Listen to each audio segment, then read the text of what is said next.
O eternal and almighty God, from whom all power and wisdom come, we are assembled here before thee to frame such laws as may tend to the welfare and prosperity of our province. Grant, O merciful God, we pray thee, that we may desire only that which is in accordance with thy will, that we may seek it with wisdom and know it with certainty and accomplish it perfectly, for the glory and honor of thy name and for the welfare of all our people. Amen. We acknowledge we are gathered on Treaty 1 territory and that Manitoba is located on the treaty territories and ancestral lands of the Anishinaabe, Anishin, Inuak, Dakota Oyate, Dene Sulene, and Nihithowug nations.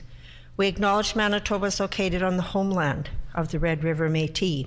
We acknowledge northern Manitoba includes lands that were and are the ancestral lands of the Inuit. We respect the spirit and intent of treaties and treaty making and remain committed to working in partnership with First Nations, Inuit, and Métis people in the spirit of truth, reconciliation, and collaboration. Good afternoon, everybody. Please be seated.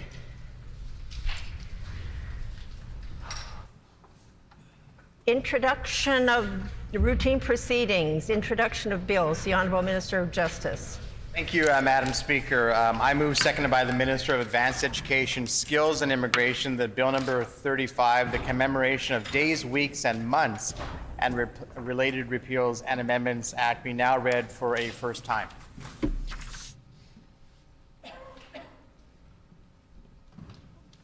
It has been moved by the Honourable Minister of Justice, seconded by the Honourable Minister of Advanced Education, Skills and Immigration, that Bill number 35, the Commemoration of Days, Weeks, and Months and Related Repeals and Amendments Act, be now read a first time. The Honourable Minister of Justice. Madam Speaker, members of this Assembly and previous assemblies have done a good job of creating commemoration days or weeks to recognize a variety of different things. This bill consolidates into a single act the 36 statutes or parts thereof that recognize occasions that are significant and have importance to Manitobans. This will make it easier and more convenient for Manitobans to locate and identify the list of current awareness, recognition, and commemoration days, as well as allow members to add others to them as they arise. The bill also creates a new recognition occasion, Manitoba Day. Manitoba Day would be recognized on May 12th. This date has traditionally been commemorated the anniversary of the Manitoba Day Act, received royal assent, and facilitated Manitoba's admission as the 5th province into Canada. This is an annual province-wide event celebrating Manitoba and its people. Thank you, Madam Speaker.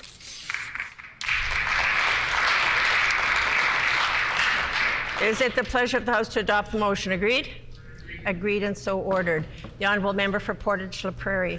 Thank you, Madam Speaker. I move, seconded by the member for Lakeside, that Bill number 233, the Engineering and Geoscience Professions Amendment Act, be now read for a first time.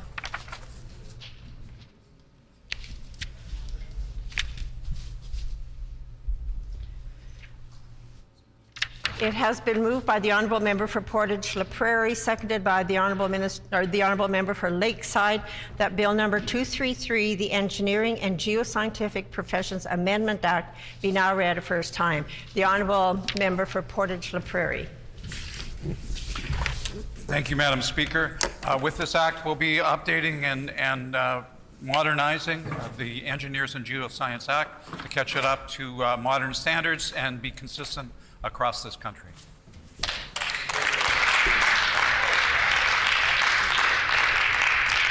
Is it the pleasure of the House to adopt the motion? Agreed? Agreed and so ordered. Committee reports. The Honourable Member for Riding Mountain. Madam Speaker, I wish to present the 4th report of the Standing Committee on Social and Economic Development.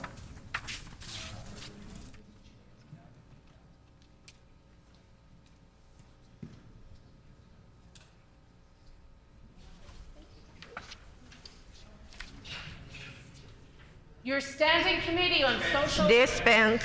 The Honourable Member for Riding Mountain. Madam Speaker, I move, seconded by the Honourable Member for Seine River, that the report of the committee be received.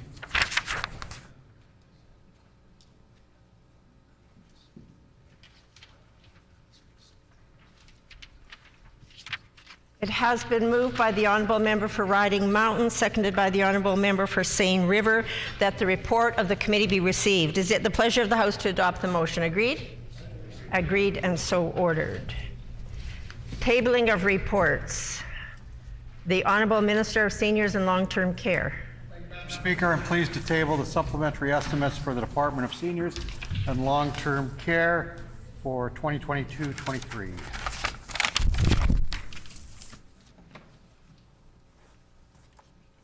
Any further tablings? The Honourable Minister of Families. Madam Speaker, I'm pleased to table the supplement to the estimates of expenditure for the Department of Families for the year 2022-23. The Honourable Minister of Economic Development. Okay, the Minister of Environment, Climate and Parks. Thank you, Madam Speaker. I'm pleased to table the supplementary estimates for the Department of Environment, Climate and Parks for the financial year 21-22. The Honourable Minister of Economic Development, Investment and Trade. Thank you, Madam Speaker. I'm pleased to table the supplement to the estimates of expenditure for the Department of Economic Development, Investment and Trade for the financial year 2022-23.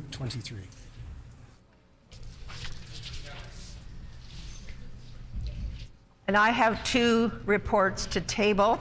In accordance with Section 28, Bracket 1 of the Auditor General Act, I am tabling the Auditor General's report titled Follow-up of Previously Issued Audit Recommendations dated April 2022 and the Auditor General's report titled Manitoba's Implementation of the Path to Reconciliation Act dated April 2022.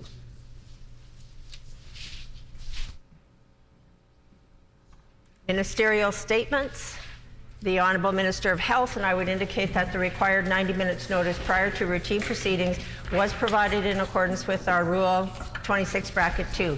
Would the Honourable Minister please proceed with her statement? Good afternoon, Madam Speaker and honourable members of the Legislative Assembly. I'm so pleased to rise today to acknowledge that the Canadian Cancer Society's annual Daffodil Campaign is currently taking place.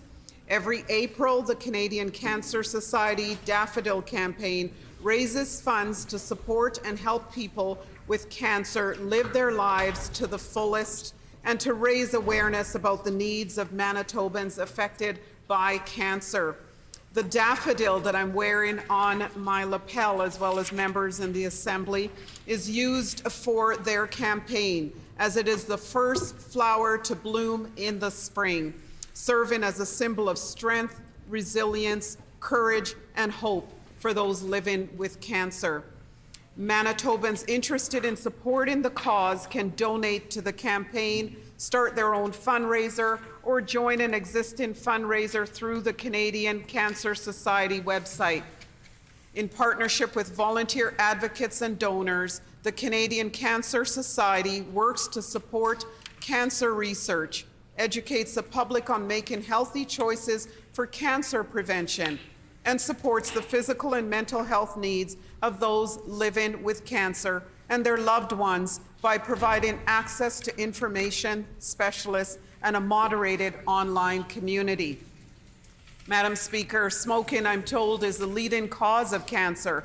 The Department of Mental Health and Community Wellness recently launched a 5-year roadmap titled A Pathway to Mental Health and Community Wellness that includes the development of a provincial tobacco and vape cessation and control strategy.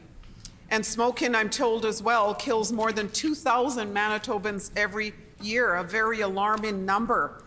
Research shows that cigarette smoking harms nearly every organ of the body, causes many diseases, and reduces the health of smokers in general.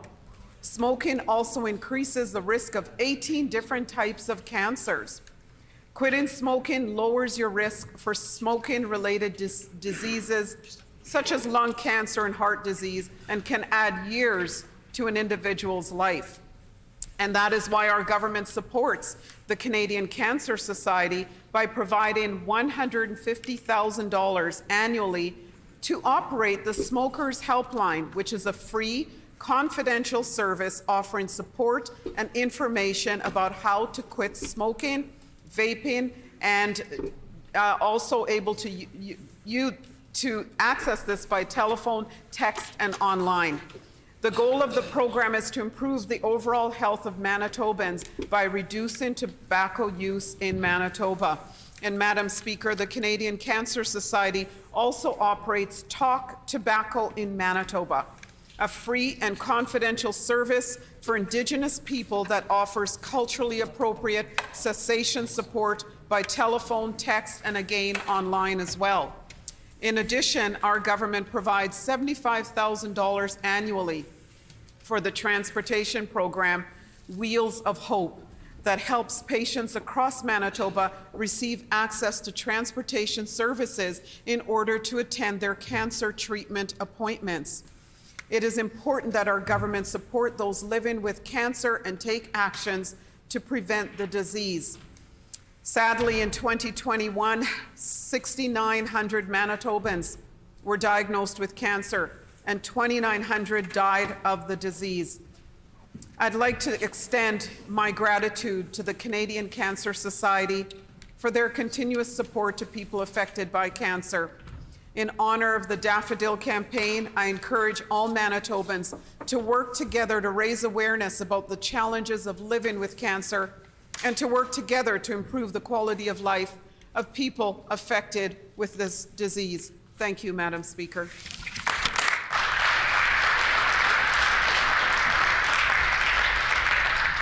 The Honourable Member for Union Station. Madam Speaker, every April, the Canadian Cancer Society's Daffodil Campaign offers hope and unites people from all walks of life to take action in supporting those battling cancer. The Daffodil Campaign was first launched in Canada more than 70 years ago. This campaign raises vital funds to save lives and improves the quality of life for those affected by cancer.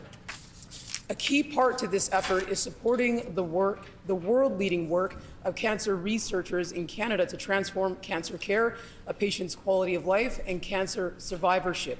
It's so important to bolster and strengthen our existing research and innovation sector to accelerate the development of advanced science in prevention, detection, and the treatment of cancer. This is why it's so important to not only invest in strong publicly funded education system here in our province, but ensure that as legislators, we support the world-class academics, scholars, and researchers in our province who conduct such integral research. Comprehensive cancer care starts with timely access that is accessible. Unfortunately, one of the PC government's first acts was to cancel a significant expansion of cancer care here in our province. We were also disappointed that the PC government cut 2 cancer care outpatient sites at Concordia and Seven Oaks in 2020. Patients deserve cancer care close to home, but unfortunately, Madam Speaker, this PC government is not delivering. On behalf of my colleagues, I'd like to thank the Canadian Cancer Society and healthcare professionals for working tirelessly to save lives. To those battling cancer, know that we stand with you and we will continue to fight for strong healthcare here in Manitoba. Thank you.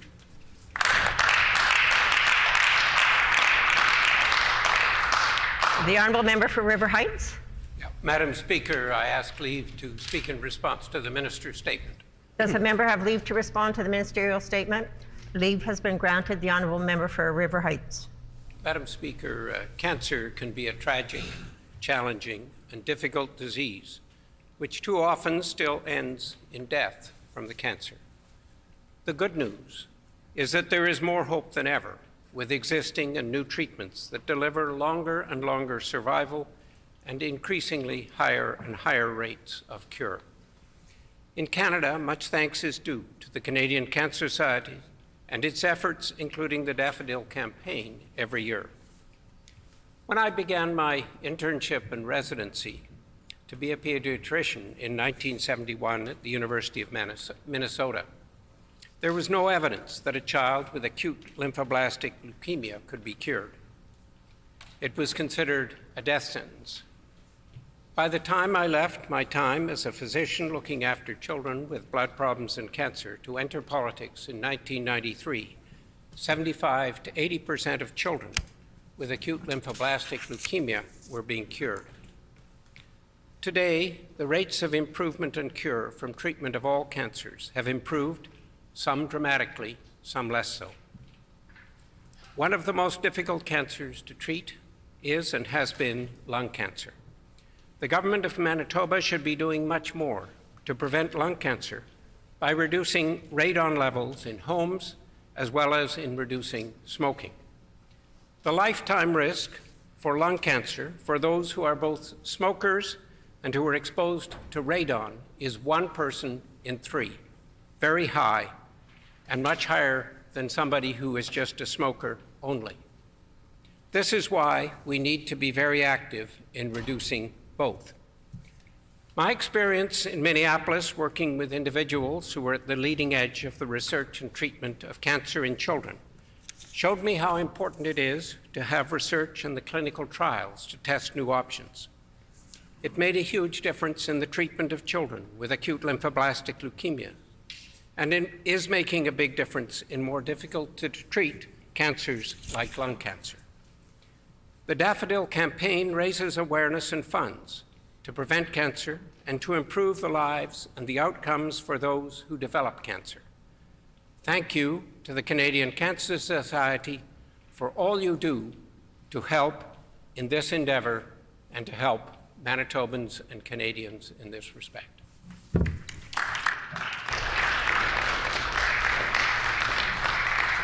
The Honourable Minister of Sport, Culture and Heritage. Madam Speaker, I rise today to recognize and celebrate the Yazidi New Year, Eid Chershei Masor. On this day, the Yazidi people observe the New Year, the coming of spring, and the ever-renewing cycle of rebirth. A traditional activity for Yazidis is painting and cracking eggs, representing the beginning of life. I'd like to take this opportunity to share in this celebration as Manitobans transition into the spring season, even if the weather sometimes disagrees. As you know, Madam Speaker, the Yazidi people have experienced significant hardship and persecution in their homeland in recent years. Beginning in the mid-2010s, the Islamic State, also known as ISIS, began to carry out a horrific genocide against the Yazidis in the Sinjar area of Iraq. The Yazidi people were targeted, killed, and exiled from their ancestral land in Upper Mesopotamia. According to the United Nations, more than 5,000 Yazidis have been killed by ISIS, with an additional 4,200 to 10,800 kidnapped or held captive.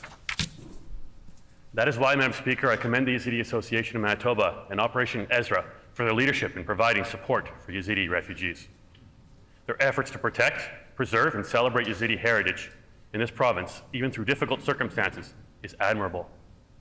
With great pride, we can say that Manitoba is home to one of the largest Yazidi communities in the country, and often affectionately referred to as the Yazidi capital, Canada. Madam Speaker, their stories and heritage demonstrate great perseverance and the capacity of human spirit to continue on and work to overcome terrible adversity. We all recognize the strength and courage of all who have made a difficult journey to establish a new home here in our province. Celebratory days such as these are important reminders of how Manitoba's cultural diversity enriches all of us.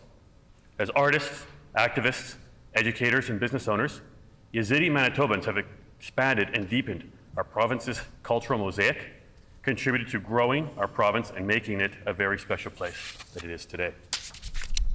Last night, I was honored to join the Yazidi community in their New Year celebrations with my colleague, the Minister of Advanced Education, Skills, and Immigration, as we listened to the beautiful sounds of rich and unique music of the culture and faith and enjoyed the great feast of which included tashrib, and of course, taking part in the traditional cracking of eggs. I'd like to thank the Yazidi Association of Manitoba for hosting this amazing event, and a special thank you to all the volunteers and their great efforts in bringing us all together to celebrate the Yazidi New Year. Madam Speaker, I encourage all Manitobans to reach out to their friends in the Yazidi community and wish them a bountiful New Year.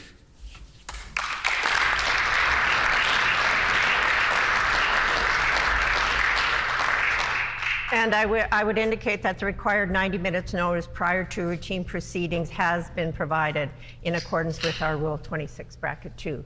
The Honourable Leader of the Official Opposition. Madam Speaker, yesterday evening I had the immense privilege of being able to join members of the Yazidi community to celebrate Yazidi New Year and Easter, as I've had the privilege of doing a couple times in the past.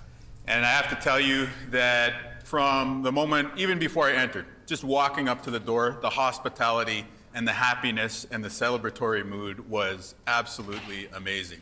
I was made to feel as though I was practically an extended member of the community and, ushered in and shown a great meal and a great time. And as I watched people rejoice and smile and laugh and joke around and shake hands and hug each other, it really hit home that this is the type of cultural celebration, this is the type of family gathering that so many of us in Manitoba have been missing out on these last few years. And as I sat there with some of my colleagues from across the aisle and community members, it was really nice to see the range of the Yazidi community here in Manitoba. You have those families that have been here for decades, folks who went to school and put down roots and have founded successful businesses here in the community. And you have those members of the community who have arrived more recently. And yet, through it all, you see a tremendous sense of fellowship and a cultural resurgence, if I can call it that, Madam Speaker. Again, the festivities include some amazing dishes. I wasn't allowed to leave until I tried mini desserts, I have to say. And of course, once we finished our meals, my colleagues from Legislature and Waverley and I helped to stack some chairs to make room for a dance floor. Now, of course, I didn't burden anybody with having to watch me dance, but I'm just trying to give you an idea of what the celebration entails. Now, we know that the Yazidi people have been through terrible things over the past number of years. War crimes and a genocide persecuted by ISIS in their homeland. But it's also been quite something to watch. The Yazidi Association of Manitoba, along with partners like the Jewish Federation of Winnipeg, Shari Zedek Synagogue, and the Mennonite Central Committee, pulled together Operation Ezra and to ensure that many folks can relocate here. So as we stand at this inflection point in Manitoba history, where we are so cognizant and welcoming of the return of normal life and cognizant of the shared sacrifices that we've been through these past few years, I look at the Yazidi community and say, well, they've been through quite a lot, and I'm sure the rejoicing of their New Year and their Easter means all the more significance. So with that, Happy New Year, Happy Easter to the Yazidi community in Manitoba and around the world.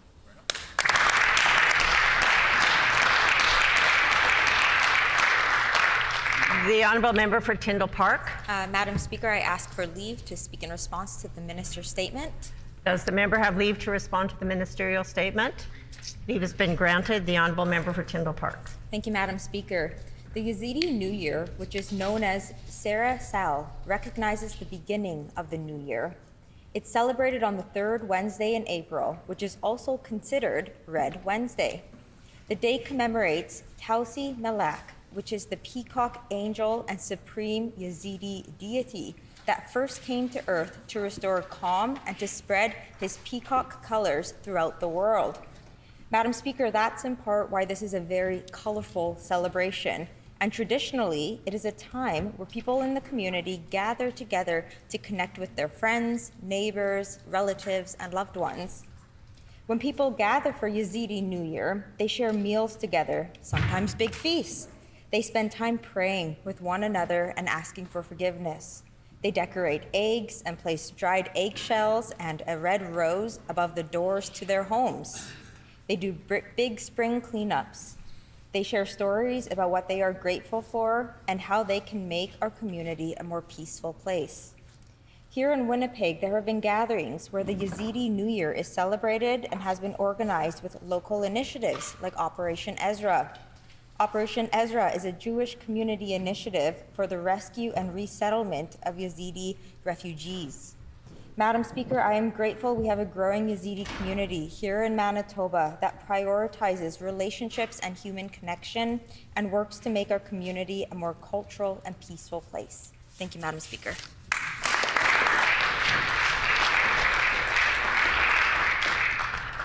Member statements. The Honourable Minister of Mental Health and Community Wellness. Madam Speaker, I have often stated that we have a lot to learn from our youth, especially when it comes to caring for others. One particular group of youth in Fort Richmond who demonstrate a heart for the community is Beardmore Elementary School's Student Voice Club. I was contacted last month by the school's teacher librarian, Alison Bodner, and school counselor, Sarah Hampton, asking for some assistance with an idea for a fundraiser. The students had expressed concerns for the Ukrainians who were fleeing the violence of war, and they wanted to find a way to help out. They decided to create ribbon pins in the colors of the Ukrainian flag and to sell them to raise funds for the families who will be arriving in Manitoba over the next few months. I was happy to purchase enough pins for every member in the chamber this morning, each one made with careful thought by the hands of students. It was a special treat to visit with the students at their school and to learn about their efforts to welcome and support the newcomers.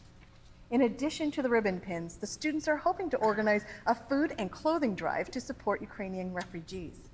Madam Speaker, I'd like to take this opportunity to express my deep appreciation for the caring leadership shown by these students and their teachers.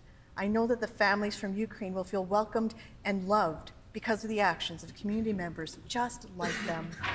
Joining us today in the gallery are 3 members of the Student Voice Group, Imani Oyuji, Beeftu Mohammed, and Timothy Buchert, along with school counselor Sarah Hampton and teacher librarian Allison Bodner. I'm so very proud of each member of your group for turning your kindness into action. I'd like to ask all members of the chamber to join me in thanking the members of Bairdmore's Student Voice Group for their efforts. Good job.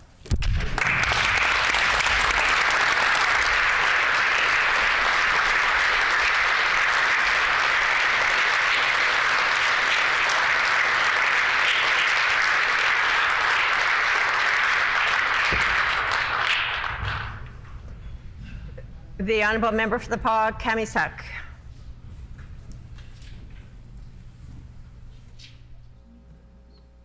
The member needs to unmute.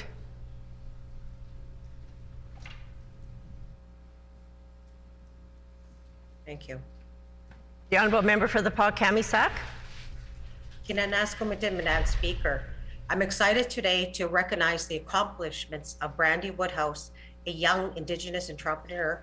Brandy is an Anishinaabe Ikwe and hails from Pinay-Mutang First Nation, where she owns and operates her business Resgal Lashes Incorporated. When salons closed due to the pandemic in 2020, Brandy stocked up on eyelashes for herself. Realizing that she can use her skills and passion for others, Brandy started her own business in summer 2020 with the goal of providing a high quality, affordable, and accessible brand that young Indigenous girls everywhere can relate to and feel pride for. Brandy decided very intentionally on the name Resgal's Lashes because she wanted to change the narrative of what it means to grow up on a reserve by making the term Resgal something that women and girls can be proud of and feel empowered by. Being an Indigenous woman often means overcoming obstacles and breaking cycles that are greatly misunderstood, and she hopes bringing awareness to these issues and become a role model for Indigenous girls all over Canada. Since she started her business, Brandy has not only received orders from across Manitoba, but also from all over Canada and around the world. Brandy has also just been chosen as the recipient for the Oscar Lathan Memorial Award at the Keep the Fires Burning celebration with Kani Kanijik. The most important message Brandy wants to share is this: I hope that Resgal inspires young girls and women living on a First Nation that have dreams of starting a business, whether it be in cosmetics, art, or culinary arts, that you can do it. Don't let these barriers that we face limit our drive and determination of becoming successful business owners. I find that I become stronger when other women encourage and build me up, and that's the key to helping young businesswomen with encouragement and support. Please join me in congratulating Brandy, who's in the gallery with us today. Thank you.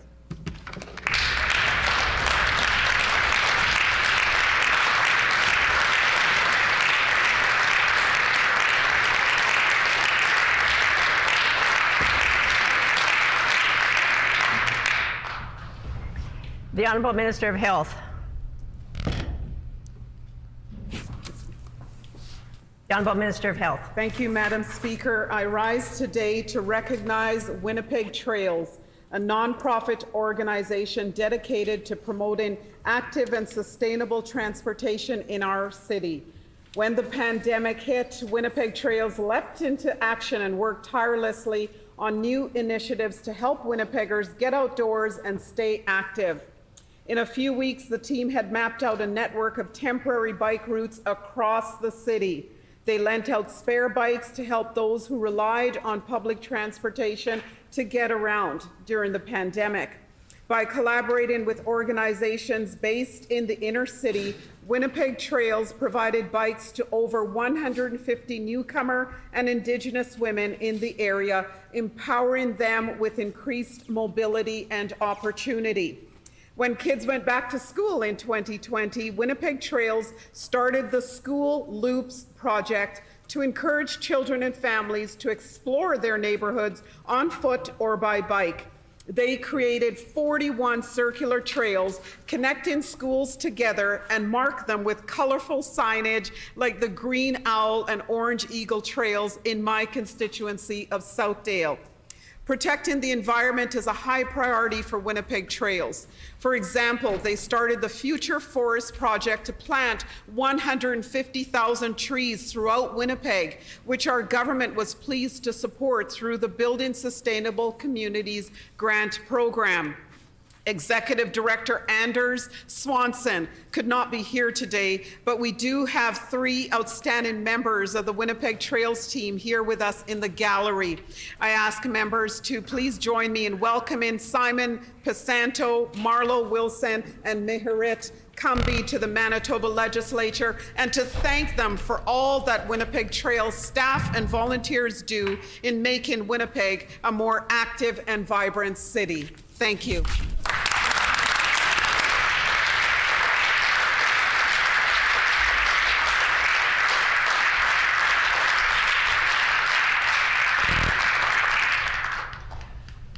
The Honourable Member for Fort Garry. Every day that Russia's assault on Ukraine continues, innocent people are losing their lives as more and more parts of this beautiful country are being destroyed. While we must do everything possible to help those Ukrainians who are fleeing the war, we must also get serious about defunding the Russian war machine. Profits from companies and assets in Manitoba should not be used directly or indirectly to fund the war in Ukraine. There are many actions the Manitoba government should look at to prevent this. One way is to look at establishing a beneficial ownership registry for property to ensure that those who purchase property through a corporation, trust, or partnership cannot remain anonymous. BC has already implemented this, and Ontario is currently considering a bill which would create a landowner transparency plan. This government should also explore our corporate rules surrounding beneficial ownership and increase transparency by making the information publicly available. Manitoba should also look at a strategy with the federal government to replace Russian trade goods with Manitoba trade goods.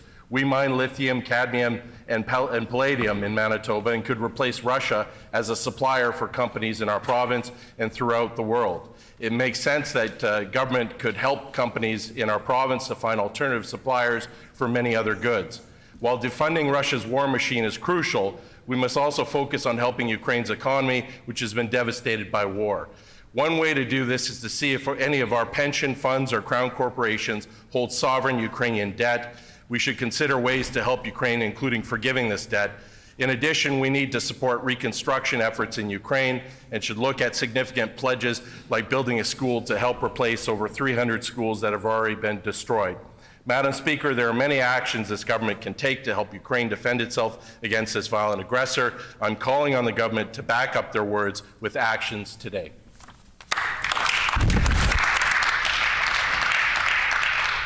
The Honourable Member for St. Boniface. Madame la Présidente, cette semaine, des représentants de l'Union nationale métisse de Saint-Joseph sont à Rome avec Monseigneur Hébert Legat pour rencontrer le pape au sujet de la réconciliation. Depuis la découverte de tombes d'enfants au pensionnat de Kamloops, les Canadiens ont été forcés d'affronter la réalité de leur histoire d'une manière qui exige une réponse. Je tiens à saluer le travail de Monseigneur Legat, qui a été un leader de l'Église catholique, qui a abordé ces injustices historiques avec un esprit ouvert, un cœur ouvert, une humilité et un véritable engagement en faveur de la justice et de la réconciliation. Sa sympathie à l'égard des parents des Premières Nations qui ont perdu leurs enfants était aussi motivée par sa propre expérience personnelle, que l'un de ses premiers souvenirs d'enfance en Saskatchewan était le décès d'un petit frère ou d'une sœur. Monseigneur Legat a aussi travaillé en partenariat et, je dirais, en amitié avec Phil Fontaine à qui tous les Canadiens sont redevables d'avoir été une force motrice pour révéler la vérité sur les pensionnats et en faveur de la justice pour les Premières Nations, ce qui n'a pas encore été fait. Paulette Duguay est le président et Justin Johnson est le vice-président de l'Union nationale métisse de Saint-Joseph. On peut cependant retracer ses origines au 24 septembre 1884 à Batoche, lorsqu'à l'église Saint-Antoine de Padoue, après la messe du dimanche, Gabriel Dumont, Louis Riel et d'autres patriotes métis de l'époque fondèrent l'association Saint-Joseph, le nom du patron ayant été choisi par Louis Riel lui-même. Au nom des libéraux du Manitoba et en tant que député provincial de Saint-Boniface, nous offrons nos meilleurs vœux et notre soutien à Monseigneur Legat, à Mme Duguay, à M. Johnson, alors que nous travaillons à la réconciliation, à la justice au part, à une meilleure compréhension et à la réparation des torts du passé. Merci.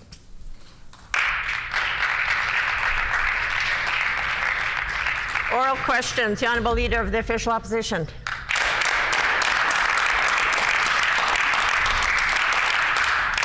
Madam Speaker, we know that the Premier was fully behind Brian Pallister's Bill 64.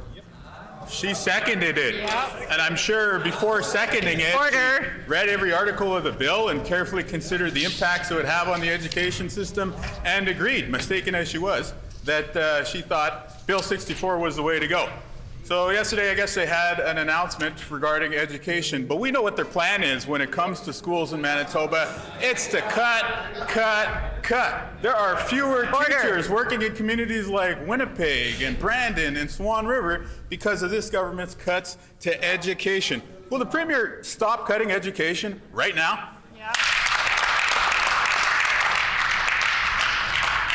The Honourable First Minister. Well, I think the important thing here, Madam Speaker, is that we have a plan, unlike the members opposite that have no plan about the education of our children in the future, Madam Speaker.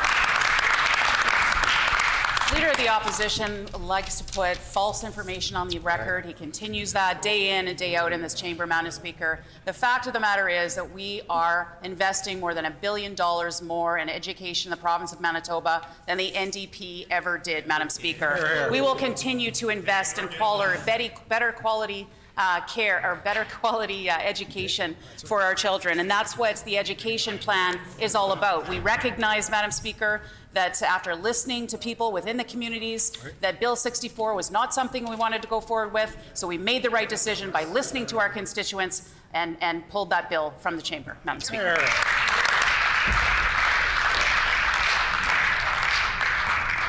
The Honourable Leader of the Official Opposition on a supplementary question.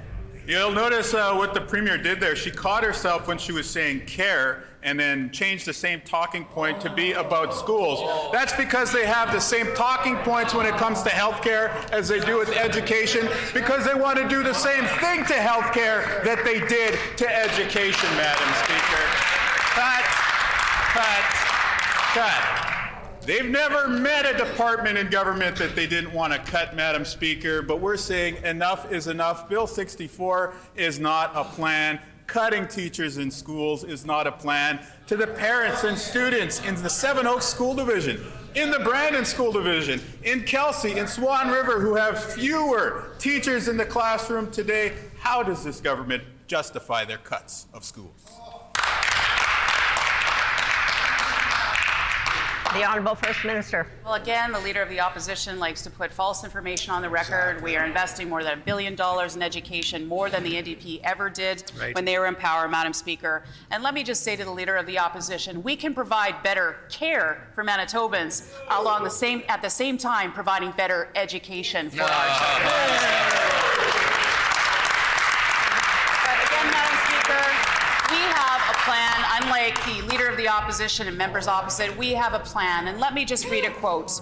It said, if you want to go somewhere fast, go alone. If you want to go far, go together. And I view the shift in policy of the province as we'd like to go far and we'd like to go together. Madam Speaker, who said that? Brian O'Leary, Seven Oaks.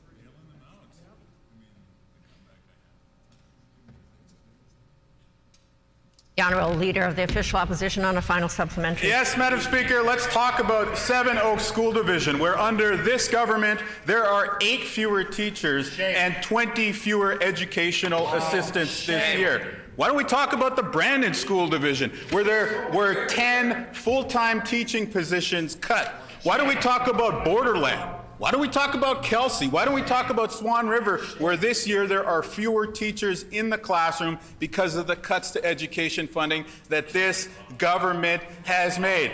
You pay more and you get less with the PCs, Madam Speaker. Fewer teachers in the classroom, less one-on-one time with your kids. Our plan is clear. Invest in education so kids will succeed. Why doesn't the government finally catch up and admit that their cuts to schools are plain wrong?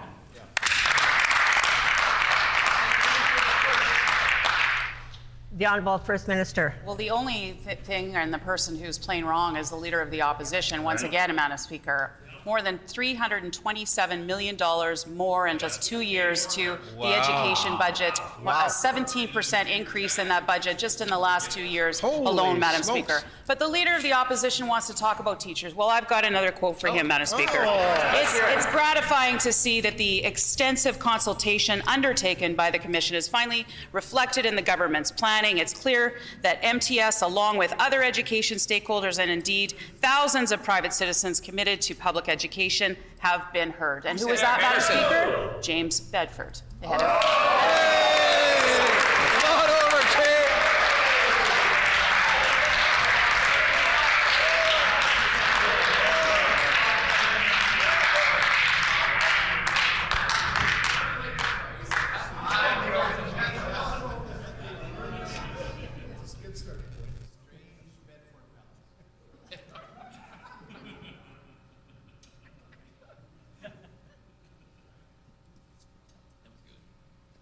The Honourable Leader of the Official Opposition on a new question.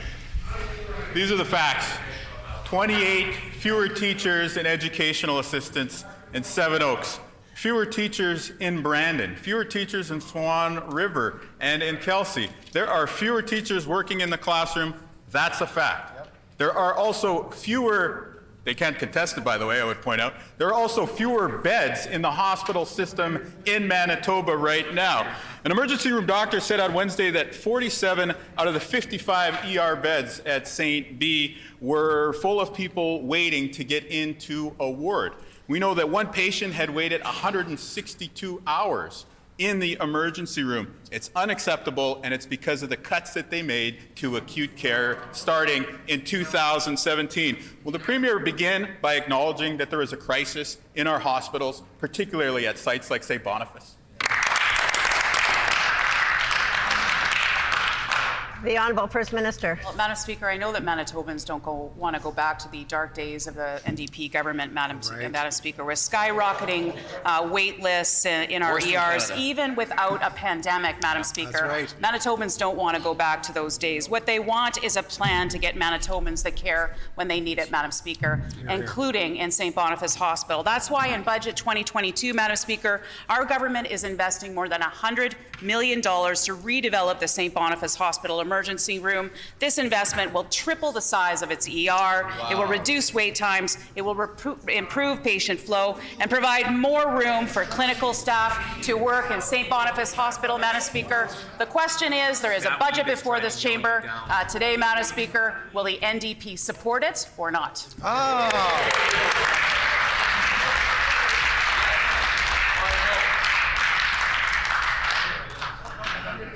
Order. Order. Order. The Honourable Leader of the Official Opposition on a supplementary question. We are going to stand with the people of Manitoba and vote against the terrible PC budget, Madam Speaker. The reason why we're going to do that is because the budget that the Premier is bringing in is going to cut health care much the same way that they have every year since taking office. Even prior to the pandemic, St. Boniface Emergency Room was so often put on diversion, meaning they did not have the capability to accept patients showing up on their doorstep.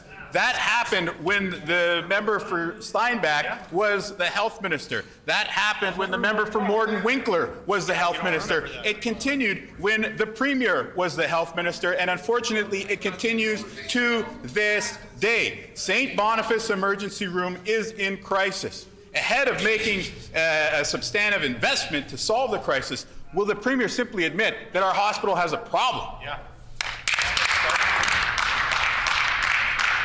The Honourable First Minister. Well, the Leader of the Opposition has just said that he will vote against a $100 million investment in St. Boniface Hospital, the very hospital that he's talking about emergency room wait times, Madam Speaker.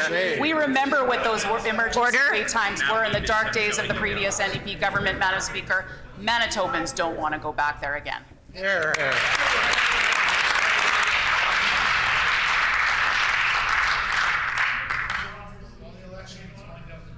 Order.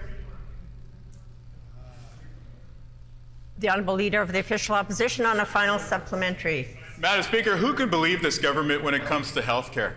How many times have they made announcements about the St. Boniface Emergency Room? They have announced it in budgets, they've announced it in election campaigns, and yet still people get turned away from St. Boniface Emergency Room waiting longer and longer. So I predict that we'll be here next year listening to another budget in which they make another announcement about St. Boniface Emergency Room, and yet nothing happens to improve care.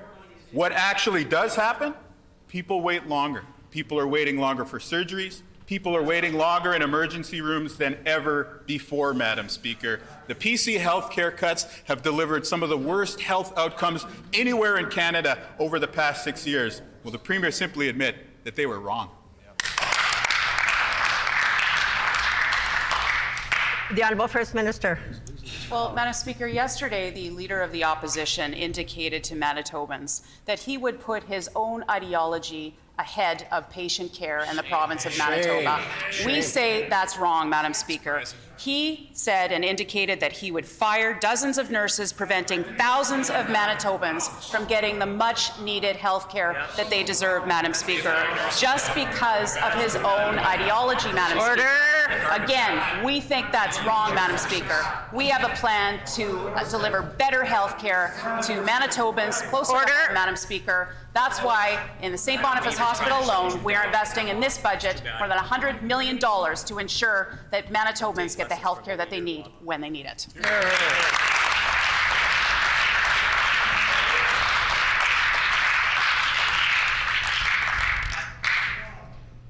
The Honourable Member for Union Station. Let's go to the doorsteps with that, hey? Schuler, come on. Madam Speaker, over 300 Manitobans have been transferred away from their homes, many of them hundreds of kilometers away.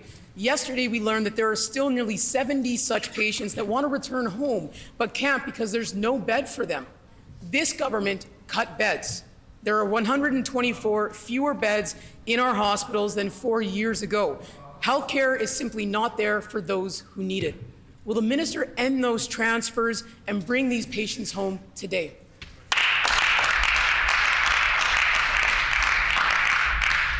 The Honourable Minister of Health. Thank you, Madam Speaker, and I thank the member opposite for the question. What I would like the member to do is to speak with the Leader of the Opposition and members of their caucus to ask that they all vote in favour of a health budget in Budget 2022 that will add $7.2 billion to the health system, $1 billion more than their government ever invested in health care. That will help, Madam Speaker, to bring more care beds, more staff, more supports, more ambulances, more paramedics. Will they vote for or will they vote against the budget?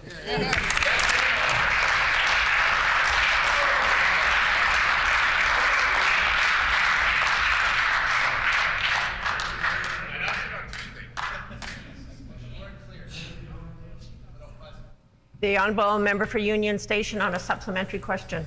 Madam Speaker, nearly 70 patients are waiting right now. Some of them have been away from their homes and their communities for many months. They want to return, but they can't because there's 124 fewer beds in our hospitals. There are fewer PCH beds, and though this government promised 1,200 of them, there's a net loss. David Mader, who is now co-lead for the Health Incident Command, said in November, and I quote, that he completely understands the frustration. Quite simply, we just don't have the beds, end quote. Madam Speaker, the solution is more beds. Why won't the minister restore the beds that they cut and bring these patients home today?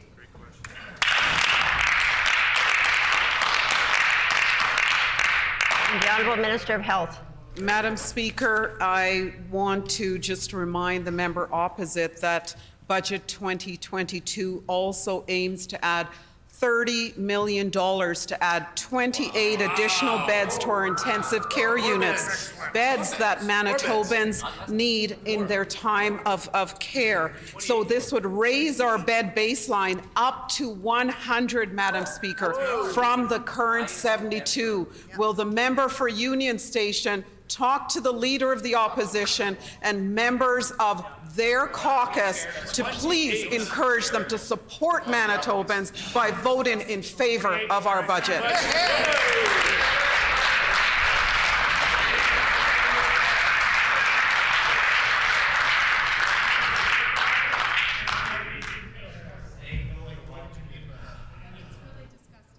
Order. Order.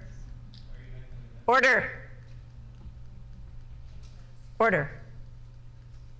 The Honourable Member for Union Station on a final supplementary. Madam Speaker, the facts are that PC cuts hurt Manitobans. Fewer hospital beds, fewer personal care home beds mean less care available close to home for those who need it when they need it. Order. Yesterday, the province doubled down, saying that inter-region transfers, and I quote, very much remain a strategy that will be utilized, end quote. And Speaker, we need a new strategy and a new plan, one that restores the beds that were cut by this government and builds personal care home beds for the future. Why won't the minister restore the beds that they cut? And when will these 70 Manitobans finally be able to come home?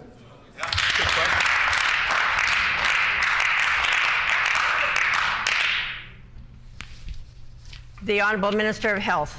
Thank you, Madam Speaker. I'm pleased to respond to the member opposite's question. Those beds need to be staffed. They need to be staffed by nurses, allied health professionals, physicians. That is why our budget adds $19.5 million to add 259 additional nurse training seats that will lead to our plan to increase seats by 400, $11.6 million to add the next phase permanently, Madam Speaker, expanding seats in Manitoba. $4.3 million was also announced for 37 additional nurse training seats in the north.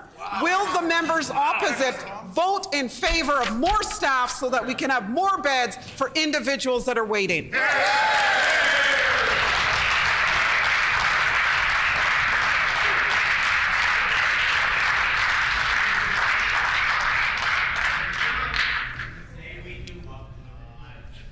Order. Order. The Honourable Member for Transcona. Thank you, Madam Speaker. Yesterday, this government had a real opportunity to restart the relationship with teachers and families and communities. They failed, Madam Speaker. The Minister of Education last year called opposition to Bill 64 fear-mongering, special interest groups. He strongly supported Bill 64 and broke trust with teachers, families, communities across the province. The minister thinks he can wave a wand and make Bill 64 ideology disappear. But instead, he needs to repair the damage. Will he start today by reversing his government's cuts to K-12 education?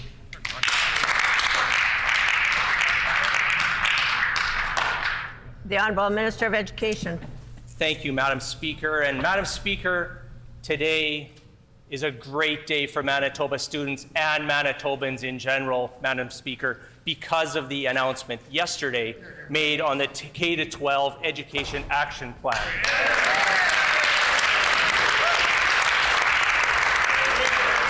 We have been, Madam Speaker, we have been working with our education partners. We have been listening to 25,000 plus Manitobans, Madam Speaker, which is how we developed the K-12 Action Plan, which is a roadmap to student success. I strongly recommend the Leader of the Opposition and my friend from Transcona to read the action plan, Madam Speaker.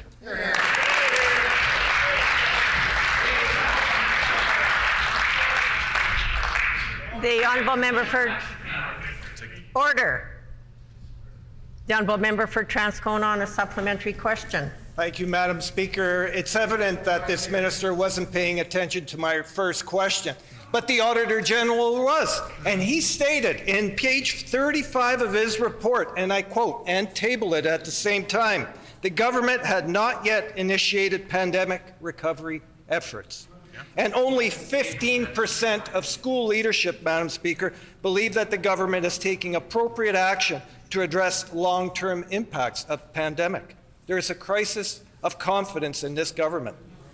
They tried to ram through Bill 64, Madam Speaker, instead of focusing on student recovery. The minister has to repair the damage.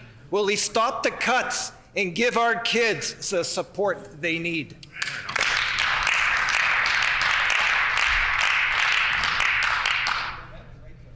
The Honourable Minister of Education.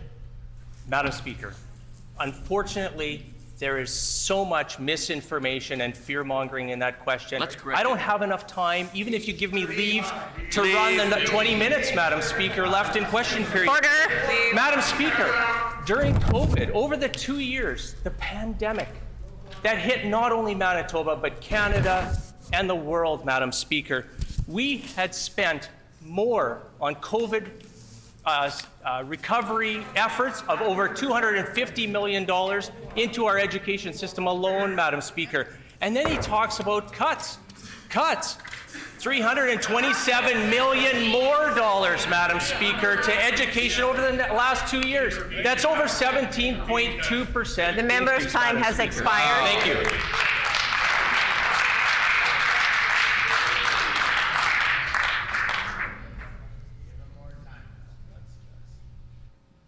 The honourable member for Transcona on a final supplementary. Thank you, Madam Speaker. I want to remind the minister that school divisions are making impossible choices right now with human resources, not only cutting teachers, but cutting programs like psychology, reading recovery, speech, language, and Brandon school divisions. And this is why, Madam Speaker, senior school leadership doesn't trust this government to help them respond to the pandemic. When they were struggling to meet the need, this government tried to jam through Bill 64. And that's a big shame on this government. Instead of focusing on kids, they're focusing on a failed bill. Will the minister finally stop cuts and provide our kids the support they need to recover from these past 2.5 years?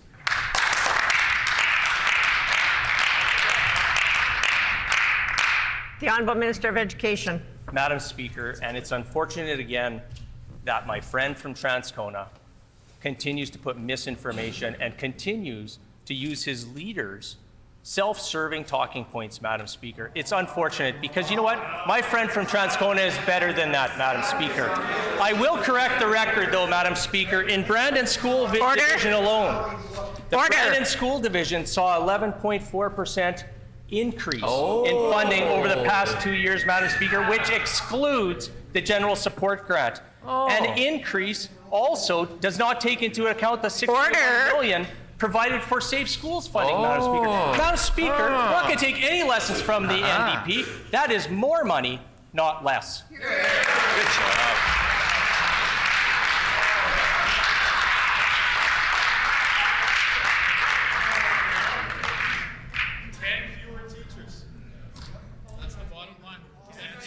Order. Order. Order. I'm coming very close to asking specific members to be very, very careful with their heckling and their level of heckling. And I'm going to ask for cooperation from all members. And so you want your constituency names answered? Keep it up.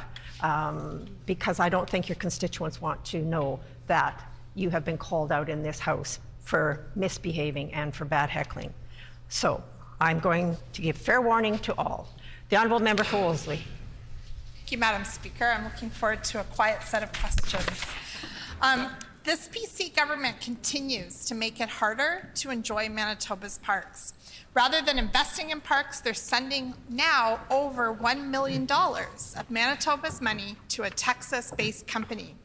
The document which I table shows that in 2020-21, Manitoba sent over $566,000 out of the country, but this year, another $500,000 is being sent to Texas yet again.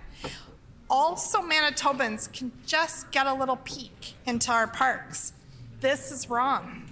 Will the minister commit to reversing course and stop forcing Manitobans to send $1 million out of the country?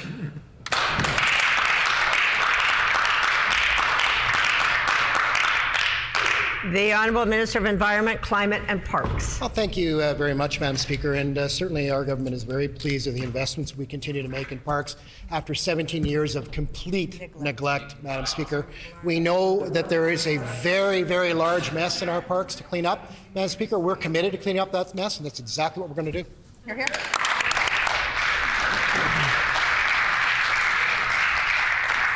The Honourable Member for Wolseley on a supplementary question. Madam Speaker, it's sad that Manitobans who want to enjoy our local parks have their money sent out of the country to a Texas-based company. And to make matters worse, Manitobans are still struggling with the disastrous park reservation system. In 2 years, just 2 years, regular families paid over $1 million in fees to an out-of-country company so they could just enter a park in Manitoba. That is a huge amount of money the PC government is forcing Manitobans to pay. Will the minister stop forcing Manitobans to pay over $1 million to enjoy our parks? The Honourable Minister of Environment, Climate and Parks. Well, again, Madam Speaker, I appreciate the opportunity to highlight the non-work that the NDP did for 17 years in our parks, Madam Speaker. We know under the NDP cut to our parks, Madam Speaker, in 2012, 2013, 2014, 2015. As a matter of fact, Madam Speaker, they even forgot to cut the grass in our provincial parks, Madam Speaker. Madam Speaker, we are making historic investment in our parks to the tune of $20 million in our Parks Endowment Fund alone, Madam Speaker, that will fund new projects that were left behind under the NDP.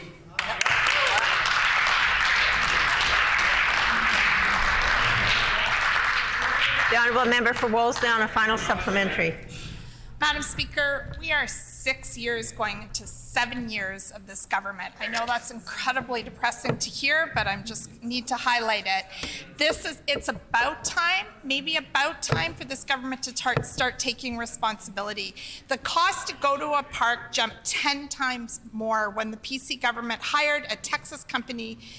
And so in 2021 alone, Manitobans paid over $566,000 to see their parks. Now it's over $1 million. I'm sure many Manitobans who tried to reserve campsites this year would rather see that money invested in fixing the province's disastrous reservation system. The minister needs to stop forcing Manitobans to pay $1 million to a Texas company to access our parks. The member's time has expired. The Honourable Minister of Environment, Climate and Parks. Oh, thank you again, Madam Speaker. And again, I would like to highlight the great work by our department this year to, again, trying to clean up a mess left by the NDP when it comes to parks reservations. Madam Speaker, we know that there were going to be continued issues with that system, Madam Speaker. We are committed to fixing that system. There will be a new system in the works by 2023, Madam Speaker. We know the mess they left behind. We also know, Madam Speaker, that all of our sites have been booked for 2022 season, Madam Speaker. Manitobans are ready. We just need some warmer weather. Yay!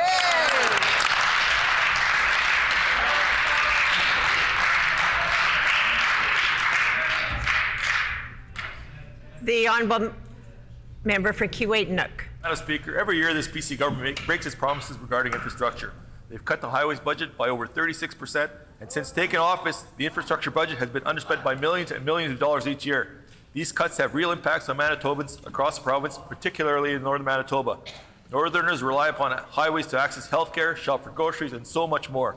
However, Budget 2022 froze highway maintenance and repair. Will this government commit to ending this freeze today?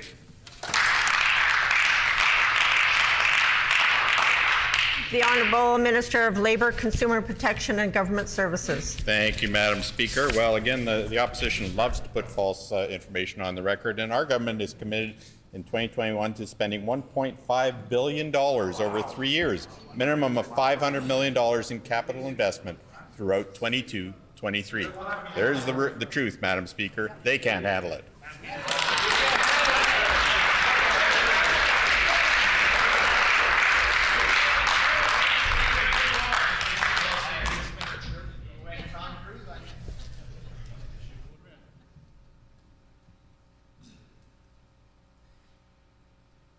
The Honourable Member for Kiiwetinoong on a supplementary question. Thank you, Madam Speaker. The truth is over 5,300 Manitobans have signed a petition calling for upgrades to Highway 6. Highway 6 is the only route from Winnipeg to Thompson, is the main route from Winnipeg to the Paw, Flin Flon, and many, many other northern communities. However, the highway continues to see multiple fatal accidents every year due to challenging conditions, which only gets worse in the winter.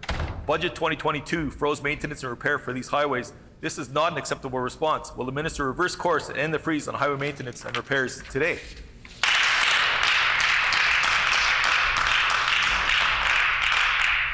The Honourable Minister of Labour, Consumer Protection and Government Services. Thank you, Madam Speaker. And I repeat, $1.5 billion over 3 years. That's the investment that we're making. Since 2016, our government has made investments across the province, including PTH 6. Our government will continue to invest $9 million in upgrade projects along the northern parts of PTH 6 this year.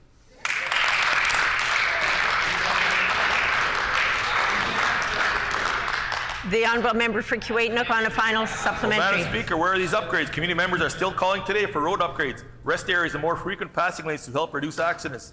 Northern Manitobans want to see increased investments in the highways they rely upon, not a freeze to maintenance and repairs. Unfortunately, Budget 2022 continues down this government's path of freezing and cutting infrastructure spending. This issue is bigger than money. It's about increasing safety on Manitoba's highways for Manitobans. Will the minister commit to doing so today by ending this freeze? Today.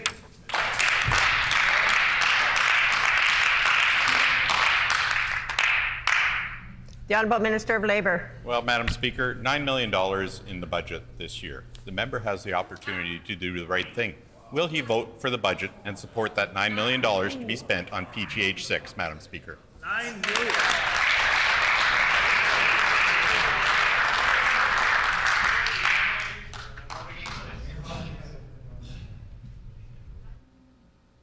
The Honourable Member for St. Boniface. Thank you, Madam Speaker. Yesterday I received a letter which I tabled from a non-profit volunteer agency that wants to house Ukrainian refugees. They wrote, and I quote, "What's happening now with this government is a complete disaster, to be frank. They have supports which are convoluted and rely heavily on non-profits and private donors to do all the work while they sit back and get the credit for it. All the volunteer agencies I've spoken to date all share the same sentiment. We have to act because the government isn't. We have refugees with no place to live and agencies with apartments but no way to pay for it. Will the Premier commit to a rent assist program for Ukrainian and other refugees for a safe welcome to Manitoba?" The Honourable Minister of Advanced Education, Skills and Immigration. Thank you, Madam Speaker. Let me assure that the member that we are ready to welcome as many Ukrainian citizens as possible once the federal government brings them to Canada. I understand we have a backlog at the federal level when it comes to processing the permanent residency backlog applications, as the majority of the correspondence that I receive in my office and that I hear from my fellow colleagues is the delays at the federal level. Madam Speaker, we are ready to welcome many Ukrainian nationals, refugees. That's why Budget 2022 offers $5 million in newcomer support programs in investing in newcomers when they come here so that they can get sufficient jobs and have the support that they need when they come to our province. Thank you, Madam Speaker.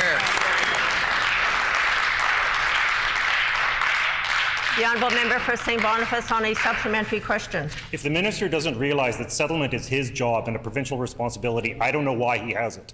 The letter reads, quote, "We currently have vacant suites and an overwhelming influx of refugees wanting accommodations, but we're a non-profit and there's only so much loss we can actually take," end quote. Refugees, especially women with young children, arriving only with clothes on their back. The risk of exploitation for vulnerable women and children is exponentially higher, as we've seen in the UK, where the UN Refugee Agency warned that single men were preying on Ukrainian refugees who ended up homeless. The people who are coming to Manitoba are fleeing mass murder and mass destruction, and they need a safe harbour and a roof over their house in Manitoba. Will this government provide temporary rent assist to help house refugees, and when? Because The this is a member's time crisis is brewing. expired.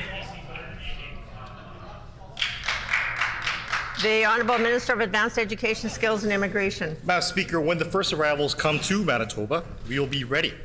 That is why one action item from Budget 2022 is the creation of a central reception center near the Winnipeg International Airport to help Ukrainian citizens with intake services, temporary accommodations and meals, access to coordinated healthcare services through Manitoba Health and registration, orientation, and referral services on language training, workforce and settlement needs through Manitoba Start. We also announced a $5 million in Budget 2022 for settlement service for newcomers, including Ukrainian citizens in Manitoba.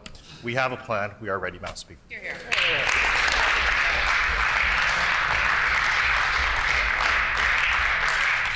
The Honourable Member for River Heights on a final supplementary.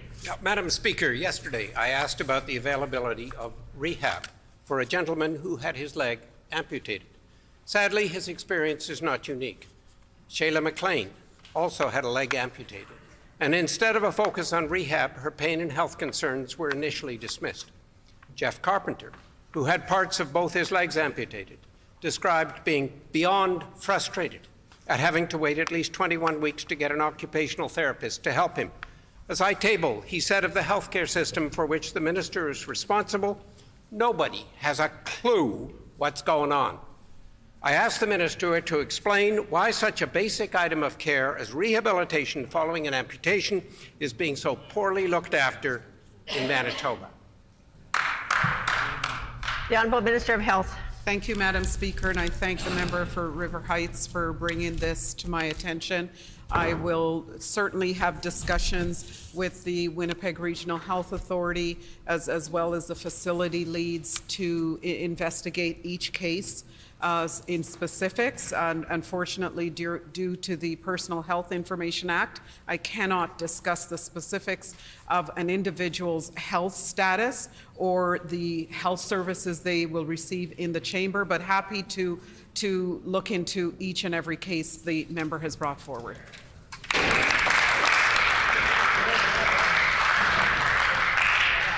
The Honourable Member for Borderland. Madam Speaker, yesterday the Minister of Education announced the K-12 Education Action Plan, and the response from stakeholders has been swift and it has been positive. This 5-year plan is the result of extensive consultation and lays the framework to advance student success in collaboration with our education sector partners. Can the Minister briefly inform the House of this exciting announcement? Oh, yes.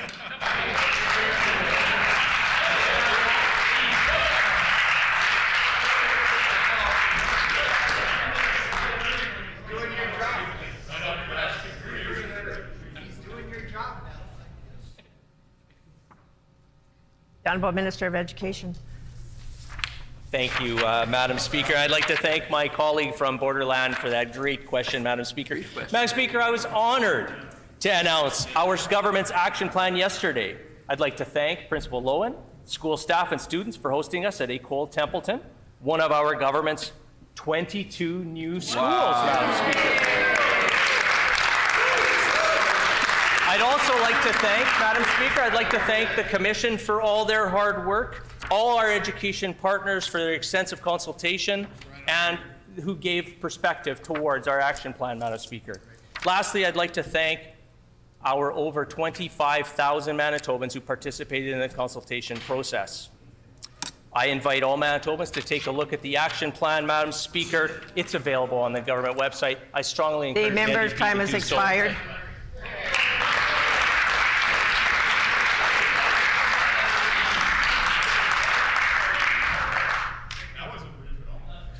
Order. The Honourable Member for St. Vital. Madam Speaker, this year's budget leaves Manitoba students behind.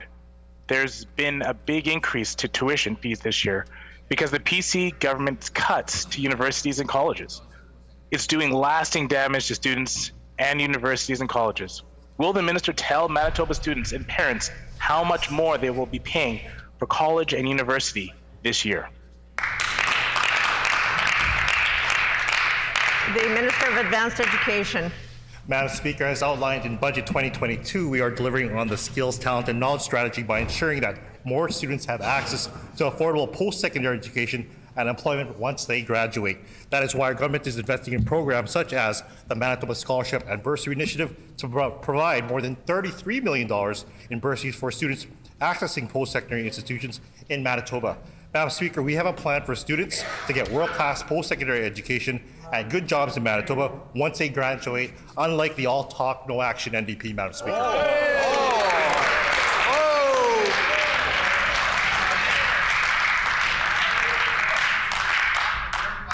The honourable member for St. Vital on a supplementary question. The PC government intends to collect an additional $35 million from Manitoba students this year. Tuition fees collected have nearly doubled since they came into office. That means higher and higher costs for Manitoba students. That's not enough for this minister. Now he wants to start charging yet higher levels of tuition for some students, depending on what they study. That's simply not the right approach. Will the minister reverse course, and will he tell Manitoba students and parents how much more they will be paying for college and university this year?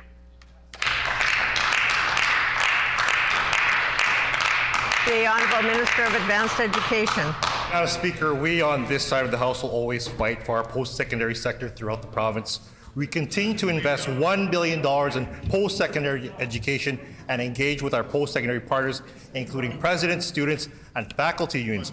Our government continues to provide high-quality education and skills for graduates to succeed in the labour market. And Madam Speaker, I want to share with you a quote. Manitoba University, our astonishingly successful grads are employed at high levels and at good income levels. Who said that? Who said that, Madam Speaker? Dr. Peter Miller, President of the University of Winnipeg Faculty Association. Thank you, Madam Speaker. Hey,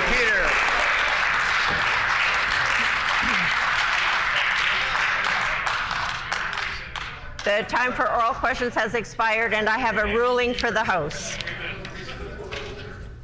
I have a ruling for the House. Just a reminder to members that they shouldn't be leaving their seats. The Honourable Member for Fort Garry.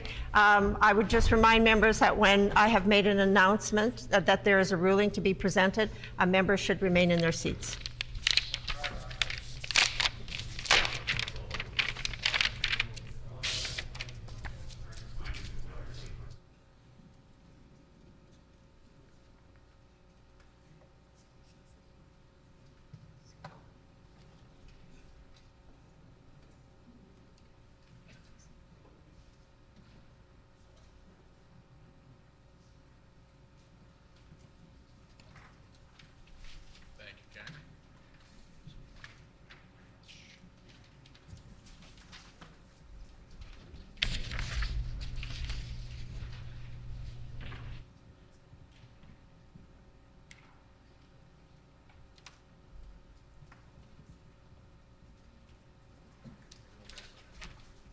Prior to routine proceedings on Thursday, April 7, 2022, the Honourable Official Opposition House Leader raised a matter of privilege regarding the Honourable First Minister organizing events outside of the House that on several occasions coincided with oral questions.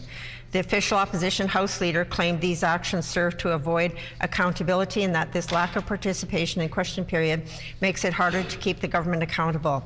At the conclusion of their remarks, the Official Opposition House Leader moved, and I quote, that the matter of the Premier's failure to participate in question period be condemned and that this matter be referred to a standing committee of this House for review, end quote. The Honourable Government House Leader also offered contributions to the Chair and noted that it is up to the discretion of the Government to decide which Minister will answer a question. He further noted that from time to time, Ministers, including the First Minister, have duties that need to be attended to outside of the Chamber. The Honourable Member for River Heights shared the observation that in his experience, there have been occasions when Premiers were not in attendance during oral questions for one reason or another. He also opined that such an absence is not determined by a matter of privilege or a point of order. I took the matter under advisement in order to consult the procedural authorities. There are two conditions that must be satisfied in order for a matter raised to be ruled in order as a prima facie case of privilege. Was the issue raised at the earliest opportunity, and was sufficient evidence provided to support the member's claim that their privileges or the privileges of the House were breached? On the first issue of whether the issue was raised at the earliest opportunity, it is difficult to make a determination that timeliness was met, as the Honourable Official Opposition House Leader referred to this non-participation in oral questions happening on several occasions, but did not identify any specific dates. Therefore, it is difficult to assess whether the test of timeliness has been met, and I am unable to do so.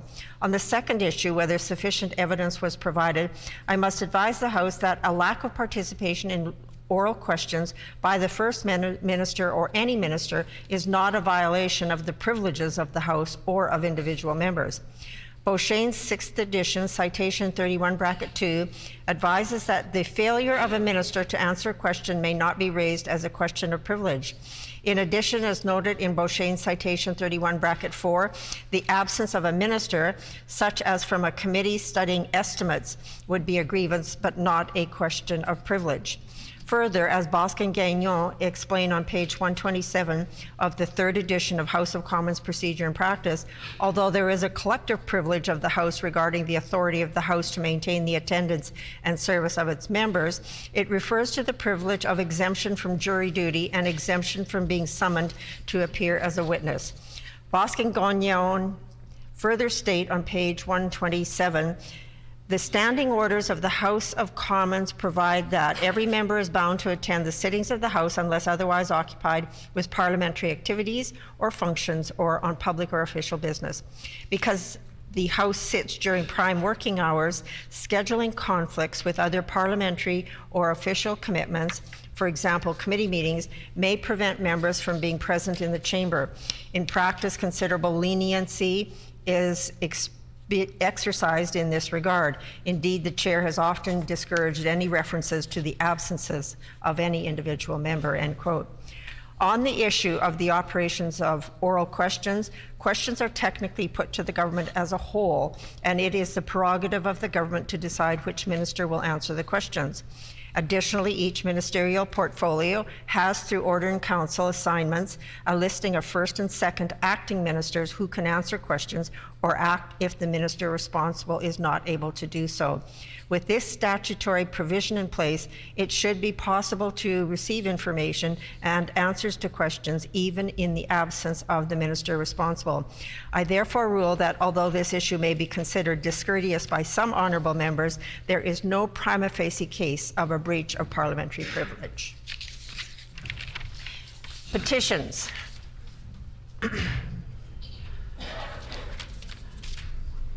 If there are no petitions, we will then move into orders of the day, government business. The Honourable Government House Leader.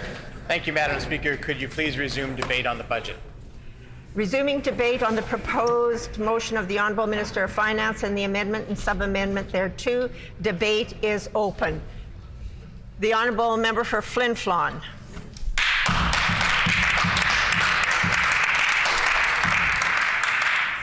Thank you, Madam Speaker, and doesn't really give me a lot of pleasure to stand up and talk about this budget. Really, the budget book itself should probably be referred to as a book of fiction, as most of this government's budgets have been books of fiction, because they like to talk about big numbers that they're going to commit, but then they fail to actually spend those dollars on the programs and things that they talk about. We know, we just heard from the member from Kuwaitnuk about infrastructure spending and how this government has frozen that funding and failed to live up to the commitments in previous budgets as to how much money gets spent on roads. We know that there's some 5,000 plus citizens of the North that have signed a petition wanting this government to pay attention to what's wrong, particularly with Highway 6. But it's not just Highway 6, Madam Speaker. Highway 6 is the main route of transportation, but many of us also travel on Highway 60, which is in worse shape, which has multiple logging trucks and other large vehicles, as it is a main transportation route for things going to the Paw, things going to Flin Flon. The shoulders of that road are in such a sorry state that you'll find those big trucks at best hogging the center line, and at best, or at worst, many times over the center line, because they're afraid if the trailer catches one of those torn up edges where there are no real shoulders, that it will lead to them having an accident.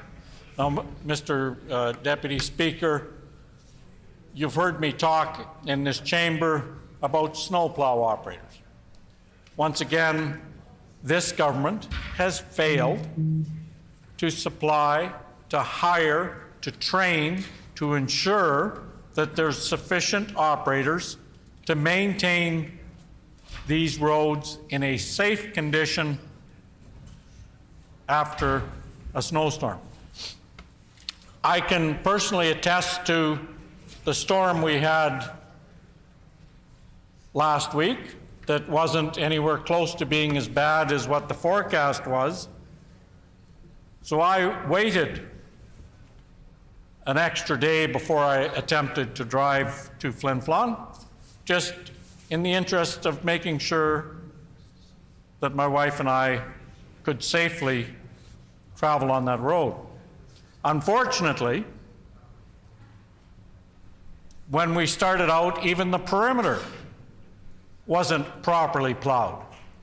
And this was more than 24 hours after the last snowflake fell. Then we turned on to Highway 6, Mr. Deputy Speaker, and it should have still been closed because it was not safe to drive on. And yet, nary a snowplow was seen. Some stretches were just straight glare ice. No salt, no sand, no plow. Unless somebody think that this is just me raising this, there's an entire Facebook page devoted to people reporting on the conditions of Highway 6. And one of the posts asked, why isn't this road plowed?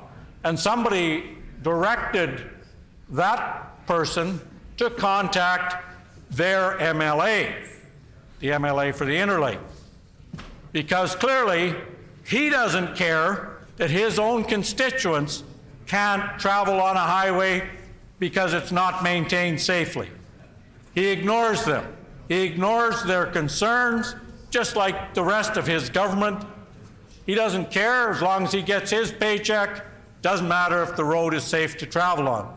That member from the Interlake should be ashamed and should answer to his constituents why he does not ensure that their roads are maintained safely.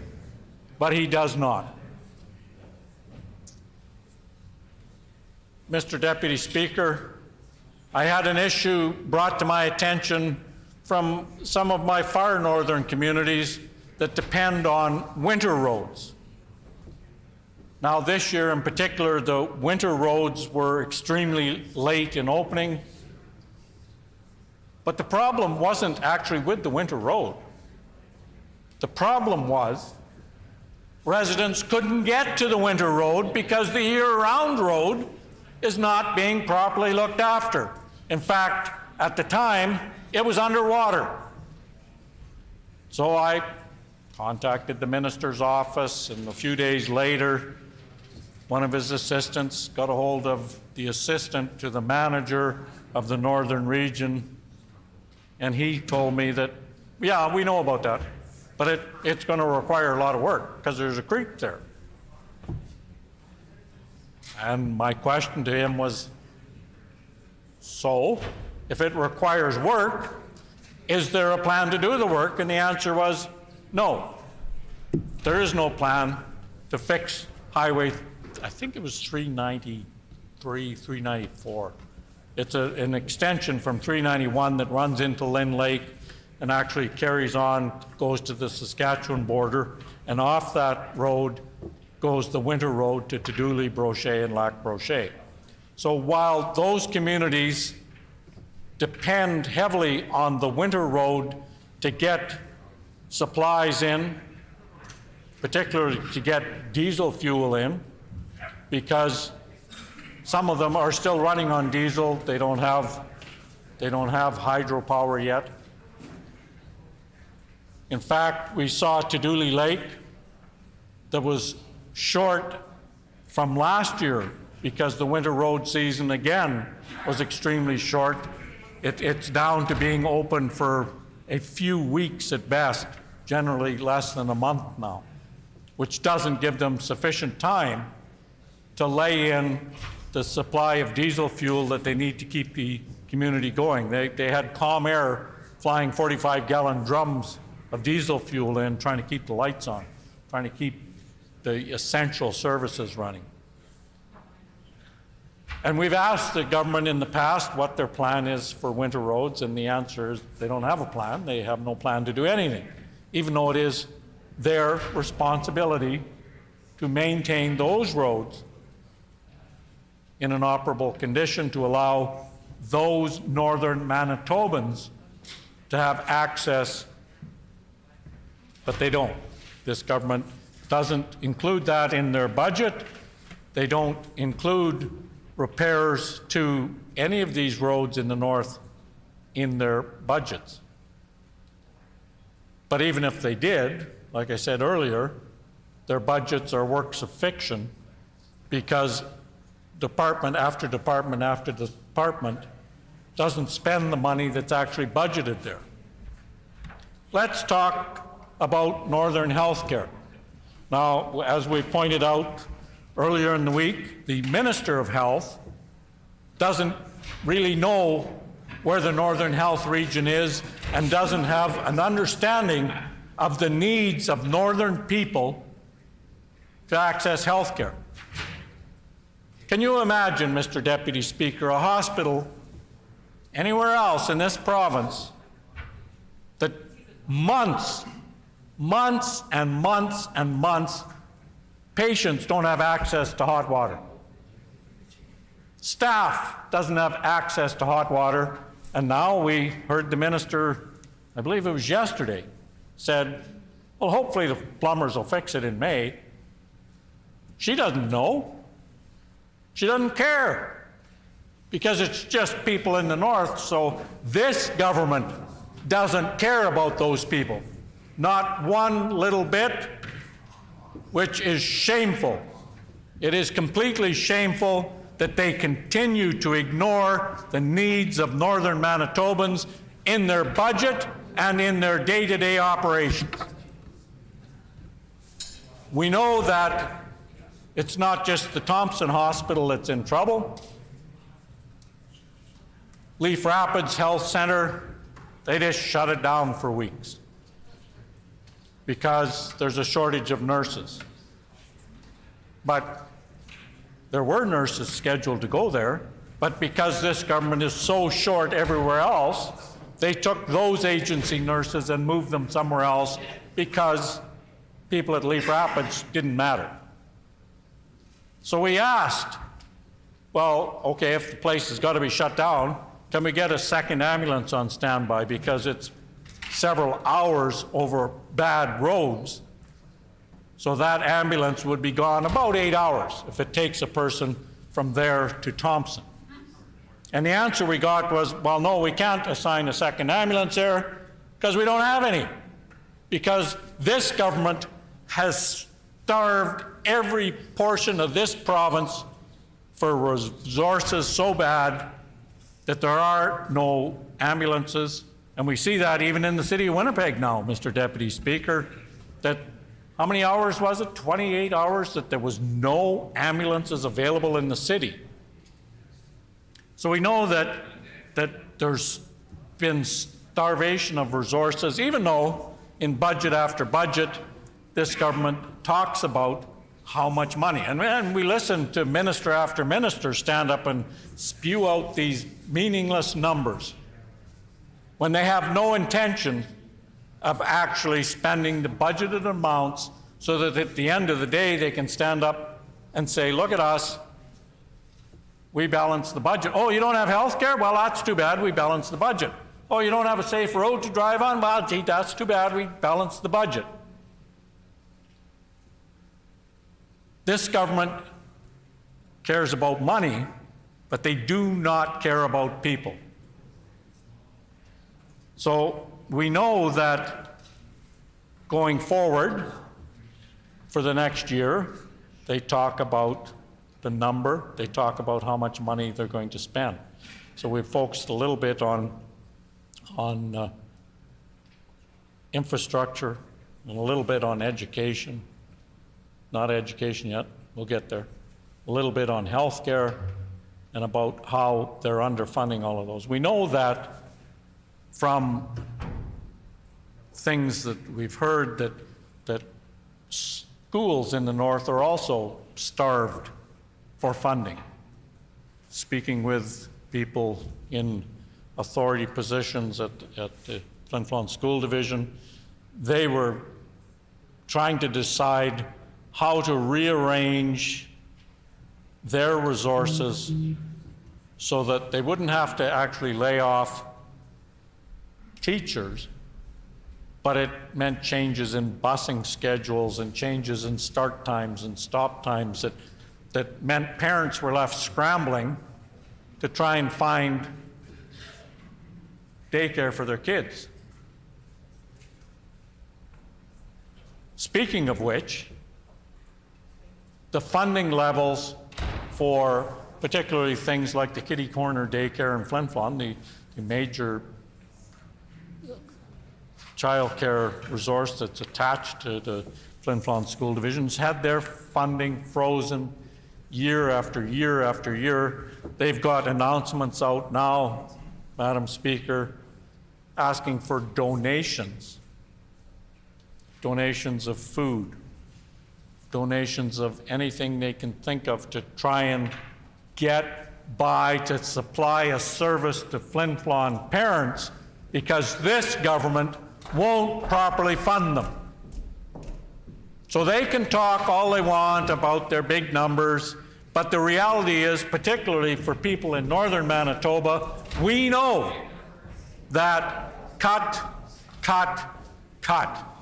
Every time we turn around, there's less service. Let's talk about northern patient transportation. It costs people more money to come to Winnipeg because Calmair cut the flight schedule. Did the government say, okay, well, we can help because you have to spend a week in Winnipeg now? No, they did not. They would not increase that funding. In fact, they've throttled back what they spend on northern patient transportation because they don't care that you have to drive from Lynn Lake to Thompson and spend the night in a hotel to get health care. This government should be ashamed of themselves, and they stand up now, and their new talking point, I'm sure they've got it stamped on every page, is why won't the NDP support our budget? The reason we won't support your budget is because it's completely meaningless. It's because it's a bad budget that's designed to hurt Manitobans, and that's exactly what every one of your budgets have done since 2016, is hurt Manitobans, and it's time for that change to happen, and the next election can't come soon enough. Thank you, Madam Speaker.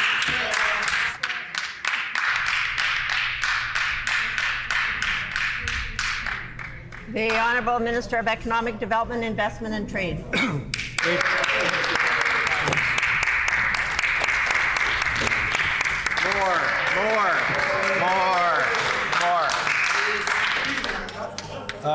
Thank you very much, Madam Speaker. I do appreciate the opportunity to put a few words on the record today about our budget and all the increases in funding pretty well right across the board for each and every department of Manitoba.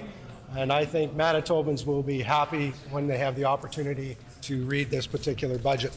Off the top, Madam Speaker, I do want to thank the good folks of Spruce Woods constituency.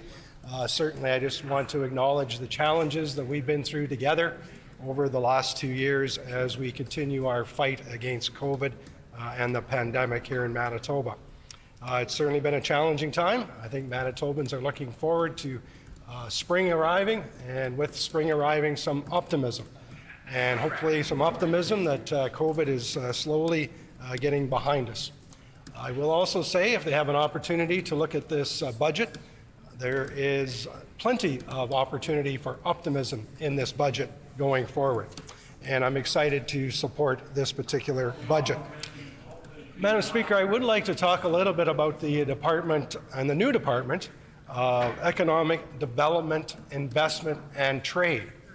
And I think it's very important to recognize, and our Premier has stated this, and our government has stated it, economic development and recovery is critical to Manitoba. It's critical to the investments in Manitoba. It's critical to the bottom line of Manitoba to generate income. And for us to generate income, then we have the money to pay for the social services, including healthcare, education, and other family services that Manitobans come to expect. So it's critical that we develop our economy. To that end, we've created a new department and with a focus on economic development. We've also this year added investment, and clearly investment in Manitoba has to be key for economic recovery here in Manitoba. And I'll talk a little bit more about the investment component in a few minutes. The other issue and component of economic development that maybe had been lost a little bit is the trade component. We are clearly a trading province, and we rely on trade. And Manitobans rely on trade for the economy and for providing jobs. So a new focus on trade within this new department. So, Madam Speaker, in terms of our focus about economic development, I will say we have created an Economic Development Committee of Cabinet. That particular cabinet will be chaired by the Premier. I'm happy to serve as the Deputy Chair for that committee, and we will be engaging other departments across our government. And the concept here is to have making sure that we have the ability to respond quickly for economic development opportunities that we have in front of us. The Committee of Cabinet will be supported by a brand new Economic Development Secretariat. And I'm happy that we brought on Michael Swiston to support that, and Tracy McConaughey, former Deputy Minister, to assist in that role. So we're excited about bringing people on to that Secretariat, supported by not only people within government, but people external to government as well. So we think this will be a great mechanism to foster economic development here in Manitoba. Madam Speaker, I do also want to mention our partners in economic development here in Manitoba. We have a number of key departments, key partners that we're working closely with, that we fund, and we want to make sure that we're working closely with them to make sure that we capture all the opportunities that are there. And I'm speaking of the economic development Winnipeg. Certainly they have fairly mature in their activities around economic development. We're supporting them and working closely with them. We also support the Community's Economic Development Fund. A lot of that is in regard to economic opportunities in northern Manitoba. We are also supporting Rural Manitoba Economic Development Corporation. In fact, this year we have expanded their budget by somewhere in the neighborhood of 35%, funding them to the tune of $1 million this year. We continue to work with the World Trade Center here in Winnipeg on some of the trade and training initiatives. And last but certainly not least, I do want to mention North Forge Technology Exchange. Obviously great things happening in that particular sector, and we've got some great entrepreneurs working with other entrepreneurs in terms of mentorship programs. So $6 million, over $6 million going to our partners in economic development, and we look forward to working closely with them as we build on economic development here in Manitoba. Madam Speaker, I do want to talk a little more about some of the investments we are making on the economic development file, and we have announced the launching of a new venture capital fund. This year's budget, we've set aside $50 million for that venture capital fund, And we're excited. Next week, we'll be providing Manitobans more information about how that fund will work. And we're excited about it. It's been something that we've talked about for years, and this government is delivering on that venture capital fund. Madam Speaker, this will provide tremendous opportunities for business in Manitoba, and we look forward to having that fund up and running in the coming months. Madam Speaker, in relation to this, we've also made the small business venture capital tax credit permanent. We've also expanded it to support the venture capital funds as well. This is a very substantial signal to the business community that we want to work with them, partner with them to grow business in Manitoba. And when we grow business in Manitoba, we create jobs for Manitobans.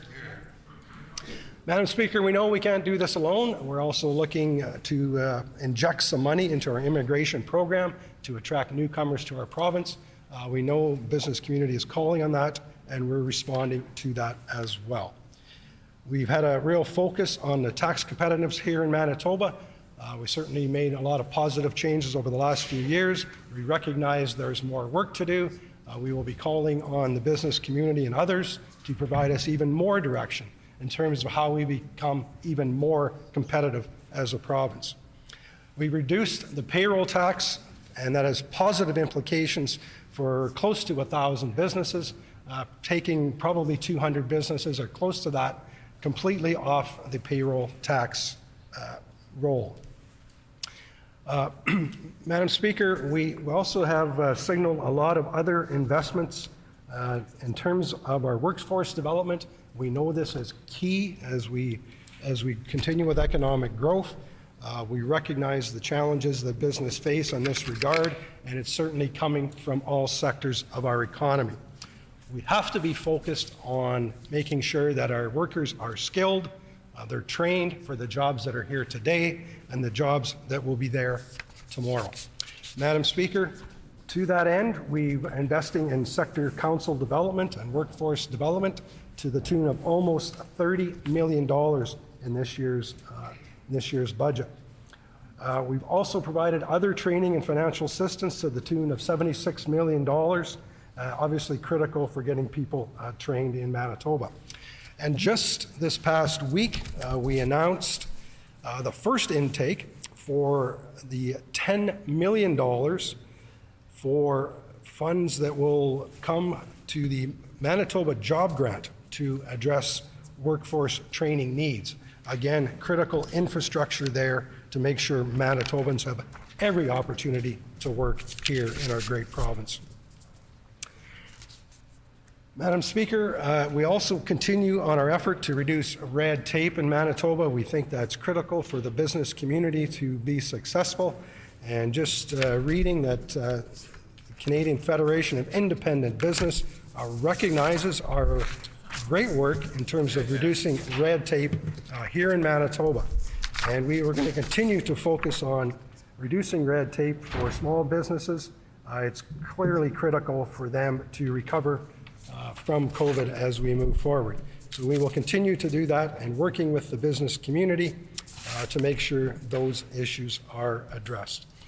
Madam Speaker, great work in economic development here. I just want to touch on a couple of other issues that I know many people here in my constituency of Spruce Woods want to hear as well. And healthcare is certainly a priority for our government.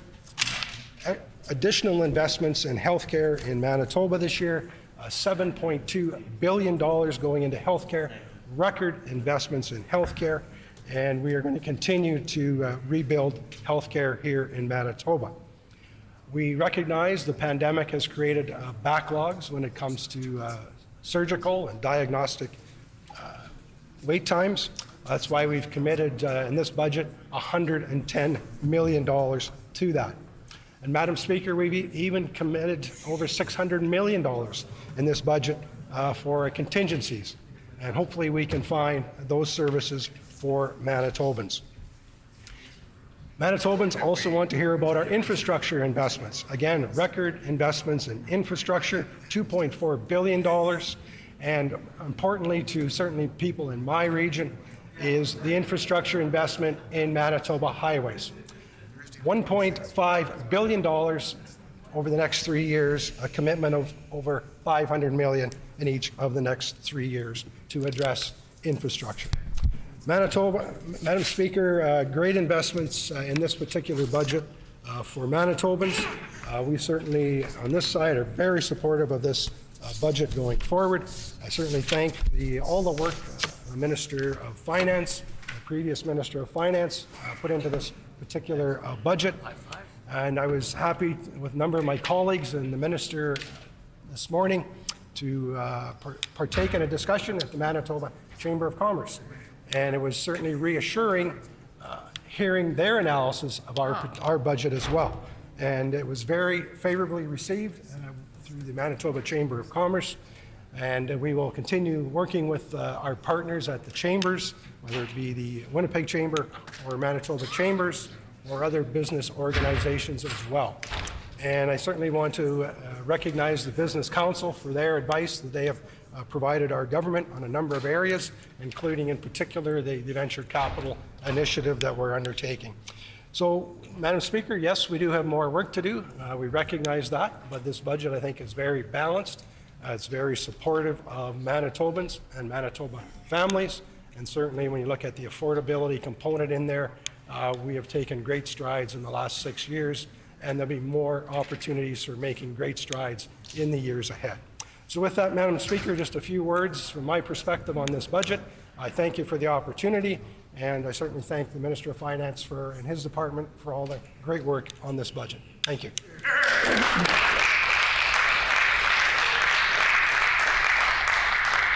The Honourable Member for Tyndall Park. Thank you, Madam Speaker, and I'm glad to have the opportunity to rise this afternoon and speak in response to the budget. And going to cover a wide array of topics in this response, Madam Speaker, but I think first and foremost, what I want to talk about is Ukraine and how I believe that as provincial politicians, we have a huge responsibility and we need to be more aggressive in doing more and much, much more to help with refugees who have already began arriving in Manitoba. And that's a mistake the minister made earlier today in question period. He's not even aware that Ukrainian refugees and displaced Ukrainians have already begun arriving here in Manitoba. Madam Speaker, it's heartbreaking, the war that's going on right now. And our Ukrainian population is continuing to grow. And that is why we have this responsibility to go forward and do everything in our abilities to help. And this includes making the transition smoother. You know, I still receive emails to this day, and this war has been ongoing, Madam Speaker, of people wondering how they can come to Manitoba. Are people allowed to just buy a plane ticket and land here and then figure out the logistics? There needs to be clarification, Madam Speaker. We need to talk about post-secondary education, and we've been asking about this in question period, but those who are displaced from Ukraine who happen to be students, one, will their education be recognized here in Manitoba? And two, are they going to be able to continue on with their education, recognizing that people who are coming from Ukraine, all they have are the clothes on their back. They don't necessarily have the funds to begin education and paying for post-secondary education, especially at international rates, Madam Speaker. These are the conversations we should be having because they are provincial, not federal. I'm so sick of this provincial government continuously blaming the federal government for immigration backlogs. They have a role to play too, Madam Speaker. We can also talk about childcare. We know that we need spots for childcare in Manitoba, and this is before the war in Ukraine. What's going to happen now, Madam Speaker? And with the pandemic sort of releasing and people heading back into their workplaces, we need to ensure that parents who want to go back to work have places for their children to receive childcare. And we can talk about housing units. Again, this has been talked about in question period, Madam Speaker. Those who are coming to Manitoba Are there housing accommodations set up for them? Are there, whether it's rent assist programs, and in my opinion, it should just be free housing for refugees coming into Manitoba. We know that we have buildings that some of them need some fixing up, Madam Speaker, but we have facilities in places. We have houses. We have empty houses here in Manitoba that could house refugees. Yet none of these conversations are happening. And again, it's a role of this provincial government. Housing is a provincial topic, Madam Speaker. Another thing we can be doing is lining up displaced individuals from Ukraine with jobs here in Manitoba. Let's make sure that when people arrive in Manitoba, their skills are lined up with jobs in demand. We want to ensure that people can continue to pursue their dreams and contribute to the economy in the best way that they can, and they know how to, and they want to, Madam Speaker. And talking about refugees, that sort of leads into the Provincial Nominee Program.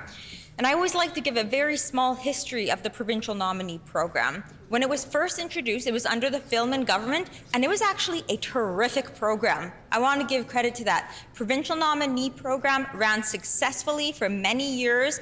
Hundreds and thousands of immigrants came to Manitoba under the program with no wait times, with no head taxes, nothing like that. And it's because of the Provincial Nominee Program that our province is the great province it is today. You think our Filipino community would be what it is today without the Provincial Nominee Program? Not a chance. Our Indo-Canadian community? Not a chance. And that's why this government has a responsibility to make the program what it once was, a stronger program that allowed more individuals to come to Manitoba in a smoother process.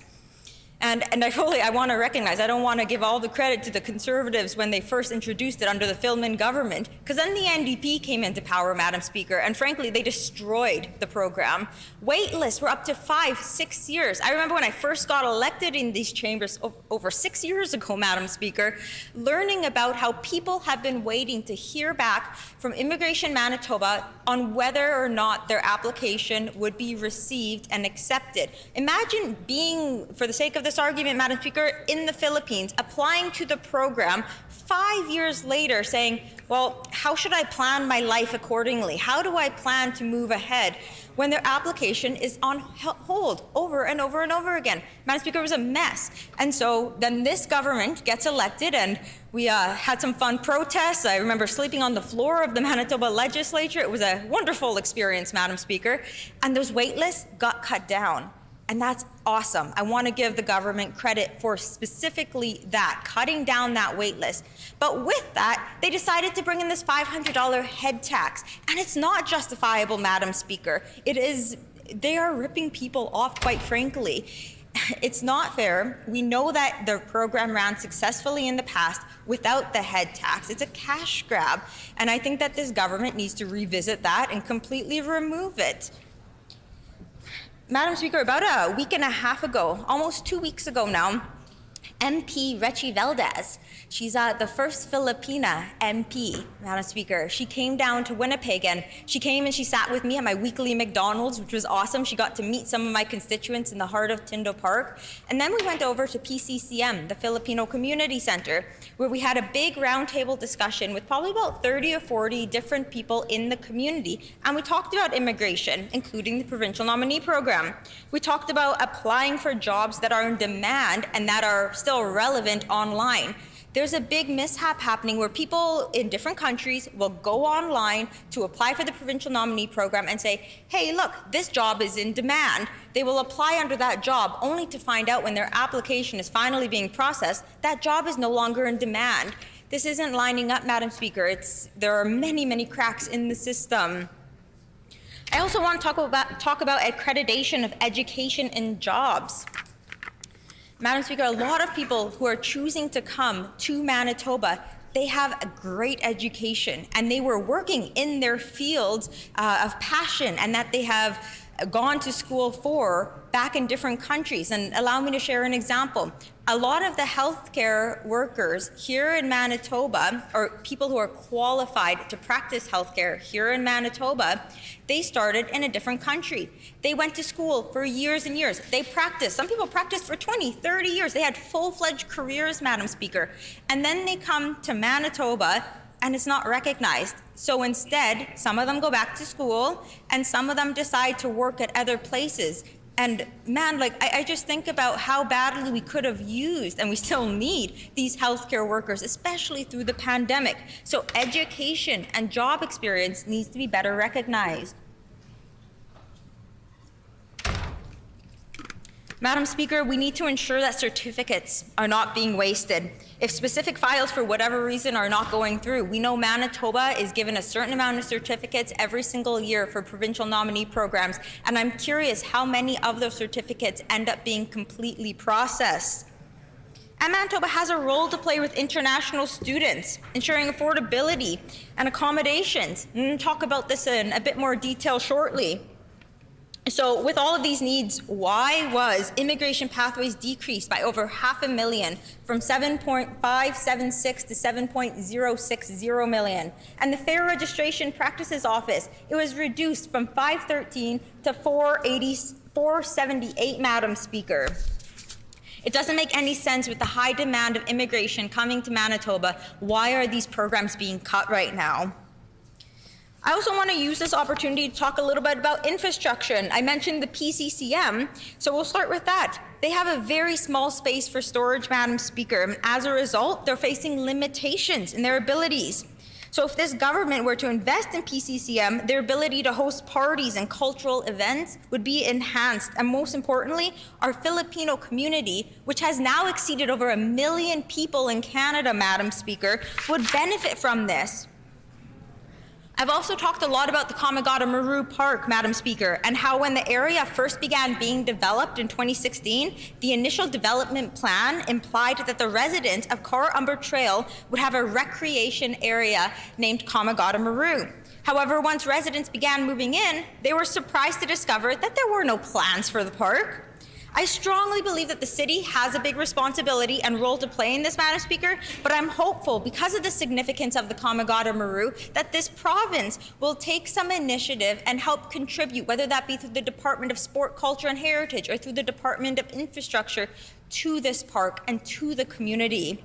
Lastly, Madam Speaker, I'm hoping this government will consider Tyndall Park Community Centre, very much in the heart of Tyndall Park constituency, Madam Speaker, and is a very popular community center in high demand, used every day by different sport groups. I know every time I walk in, sometimes you see jerseys for a hockey team, sometimes you see soccer balls, whatever it may be, Madam Speaker. It's used by cultural groups as well as justice groups.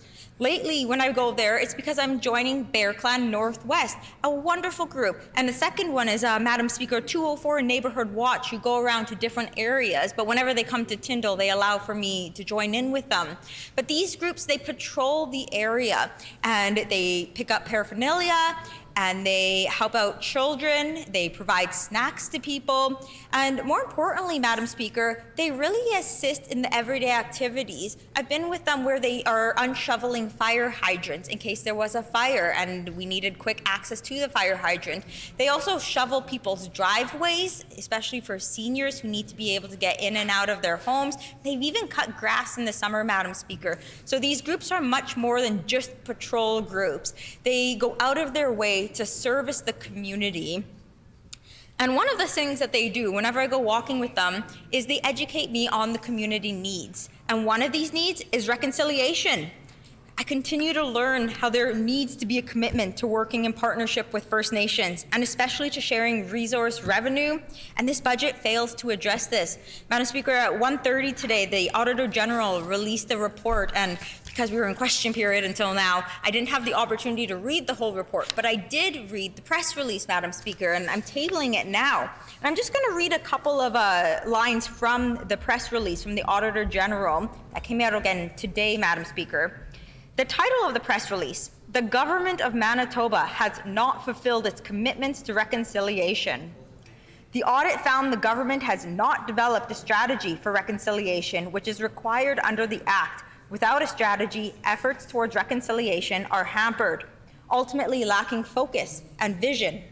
In addition, the audit found reconciliation efforts were lacking cross-government coordination, and there was no direction given to the departments. The Act requires each cabinet minister to promote measures to advance reconciliation through the work of their department and across Canada.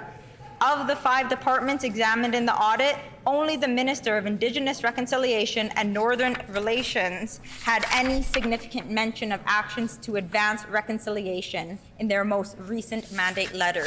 Madam Speaker, this is a perfect example. Reconciliation is a responsibility all of us have, not just one department inside of the Manitoba Legislature. Madam Speaker, I want to pivot a little bit. Back on November 22nd in 2016, we started to call for a seniors advocate here in the province of Manitoba, and spoken about it in many different contexts: response to throne speeches, budget responses, question periods, member statements, whatever it may be. And, you know, I think it is starting to pay off, because recently the NDP decided to support it, which is absolutely fantastic. It warms my heart, Madam Speaker. But now we need this government to support it. And they are talking about it more. They're talking about senior strategies. And so I think we're making progress. So I really want to continue to encourage those who have reached out to us. Keep pushing, keep reaching out to your MLAs. It's really, really important. We've seen how helpful and productive the seniors advocate can be. We talk about how this extends much beyond the pandemic, Madam Speaker, with the long-term care facilities, ensuring people are in the facilities that best suit their needs. It's often lost between the lines that personal care homes are not the only long-term care facility. We also have supportive housing homes. We have retirement homes.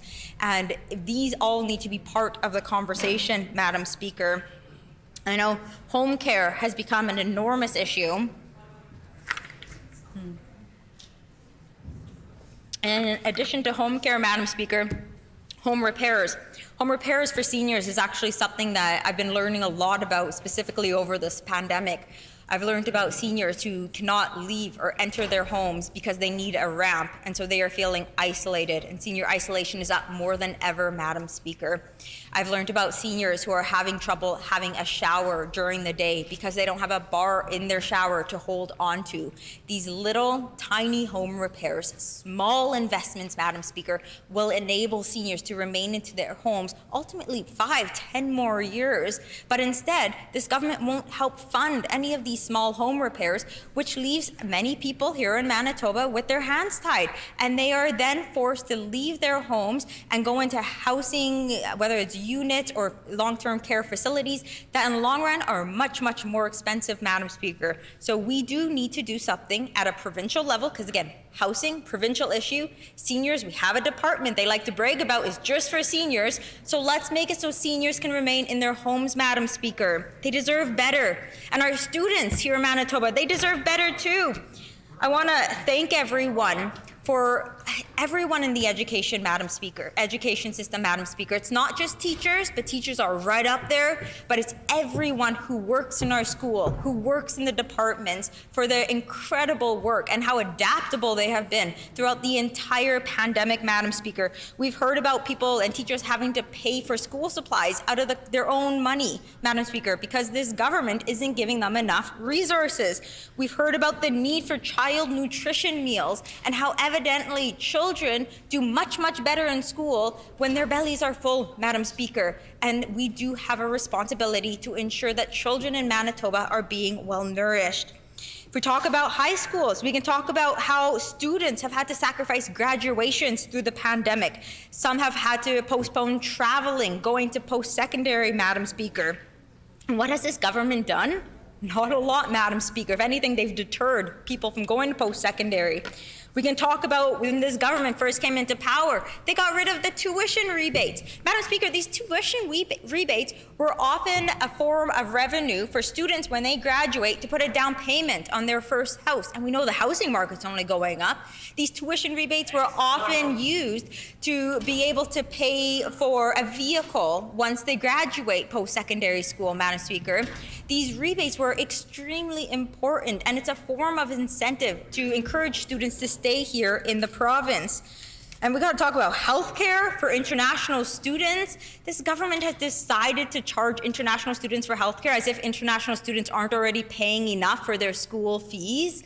Madam Speaker, it's absolutely ridiculous. It is completely uncalled for. We need to be grateful for our international students and everything that they contribute to our economy, not be charging them more. It's completely backwards.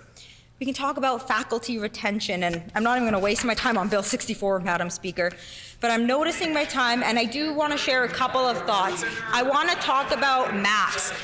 MAPS is a student group, Madam Speaker, and they have been trying to get a meeting with the minister responsible for education, for post-secondary education, and propose an idea they have that would actually save this government money, except the minister won't even have the courtesy to get back to them. What is happening? These are post-secondary students and student groups, and the minister responsible won't even respond to them?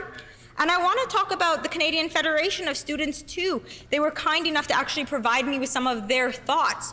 And they share, this is about the budget, Madam Speaker.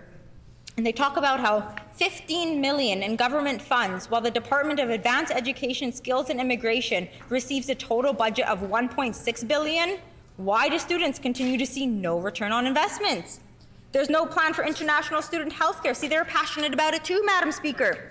International students continue to be excluded from publicly funded barrier-free health care. Private, for-profit health insurance coverage results in high upfront costs to individuals, fails to accommodate for emergency care, and denies coverage to those with pre-existing conditions. Talk about the lack of on-campus mental health supports. Students continue to take on heavy academic loads and rising tuition in the middle of the pandemic, Madam Speaker. And many students work on the front lines or in precarious jobs. So accessible and on-campus mental health supports are essential for their success.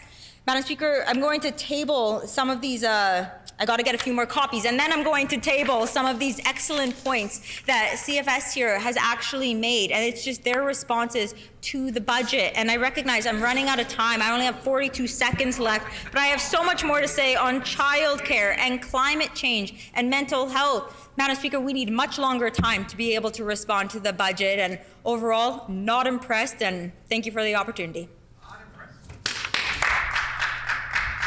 The Honourable Government House Leader. On a matter of House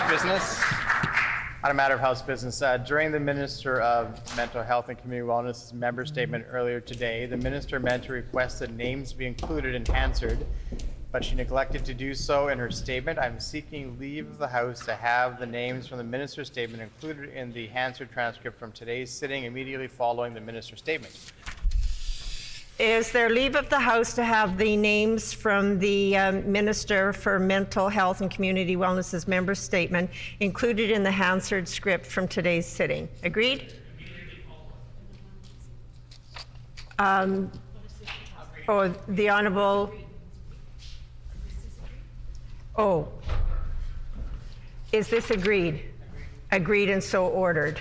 The Honourable Official Opposition House Leader. On House business, pursuant to Rule 33, bracket 8, I am announcing that the private member's resolution to be considered on the next Thursday of private member's business will be one put forward by the Honourable Member for Flin Flon.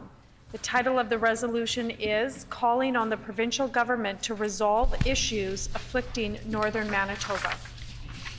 It has been announced that the private member's resolution to be considered on the next Thursday of private member's business will be the one put forward by the Honourable Member for Flin Flon. The title of the resolution is Calling on the Provincial Government to Resolve Issues Afflicting Northern Manitoba. Proceeding now with budget debate, the Honourable Minister of Natural Resources and Northern Development.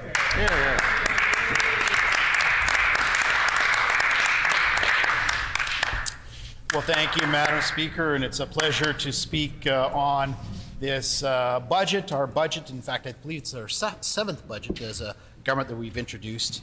And I can tell you, then when you're crafting a budget, the most important thing you can always do is consult with Manitobans. And I know this budget did a lot of that. I was a part of that consultation, and the Minister of Finance finished it off and really made sure that individuals could get connected. This year on a consultation basis, a little bit different as we have been over the last 2 years. We did some that were in person. We went to kind of all areas of the province, north, south, east, west in Winnipeg. We also did virtual settings, and that kind of turned more into the virtual settings later on down the line. We used technology that would be a part of that to make sure we can get people's views, because as you go to communities, some people can go to local events, and some people need the technology that's there. And some people have a different comfort level with COVID too, as different waves started coming up. So very proud of the fact that we consulted with over 51,000 Manitobans, and I think this budget, for the most part, got it right in terms of the priorities for Manitobans. We heard loud and clear that healthcare is a priority for Manitobans. Very proud of the fact that this budget invests more money in healthcare than at any time of this province. I believe the number is around $7.2 billion, millions, hundreds of millions of dollars more than we have spent in previous years for this. We also know that the Surgical and Diagnostic Task Force, probably one of the biggest issues, that you got COVID, you've got the Surgical Task Force that was brought on, of course, because of some of the shutdowns that had happened. That's not something that's just happening across in Manitoba, it's happening really across the country. It's made up a whole number of things, some staffing, some resource. And I know we've got a plan and a team together that's looking to address the surgical backlogs. I know there's been some successes that we've seen already in terms of hip and knee and other things. Some of it includes sending people to places in the United States for spinal and other avenues, and we're looking at a creative solution to do that. And I think really Manitobans very much are there. Very pleased that the budget also includes substantial investments for things like the Health Science Center, or rather St. Boniface. Over $100 million for the hospital emergency rooms. We know it's important. It's something that we campaigned on in the last election. Very pleased the fact that we're delivering on a lot of these promises. We also know that it's important to invest in healthcare, not just in Winnipeg, but in rural Manitoba. And our commitment as a government is to invest over $812 million on capital-related projects, whether that be new hospitals and things like Portage or Nipawa, or centers in Selkirk and Steinbach and other regions like that. What's important is to make sure that people have healthcare in their communities, right? So they're not having to travel always to Winnipeg and other areas. So that's really important to our government. We believe that will save, not only will save people's lives, but it'll be very more convenient for people to have those health facilities that are in place. We also know that there are substantial investments in terms of whether it be funding for things like nurses. We know that over 400 new nurse spots will be created by this government through a combination of both health as well as advanced education and social services. And I think for the most part, what we're doing is we're trying to deal with a global pandemic. This has been going on for over 2.5 years. And as a society, I think we need to look at the healthcare system, how we can deliver that. I think Manitobans are there delivering things in a way. Maybe there's some new creative ways we can deliver the healthcare and making sure the healthcare dollars are stretched further. Our government is very much committed to making sure the investments are there, but it's also making sure you got the resources. Very happy that we were able to resolve our contract disputes, and that was in negotiations with the nurses. So I think that's really important as we go forward. We also know that education is very key to Manitoba's future.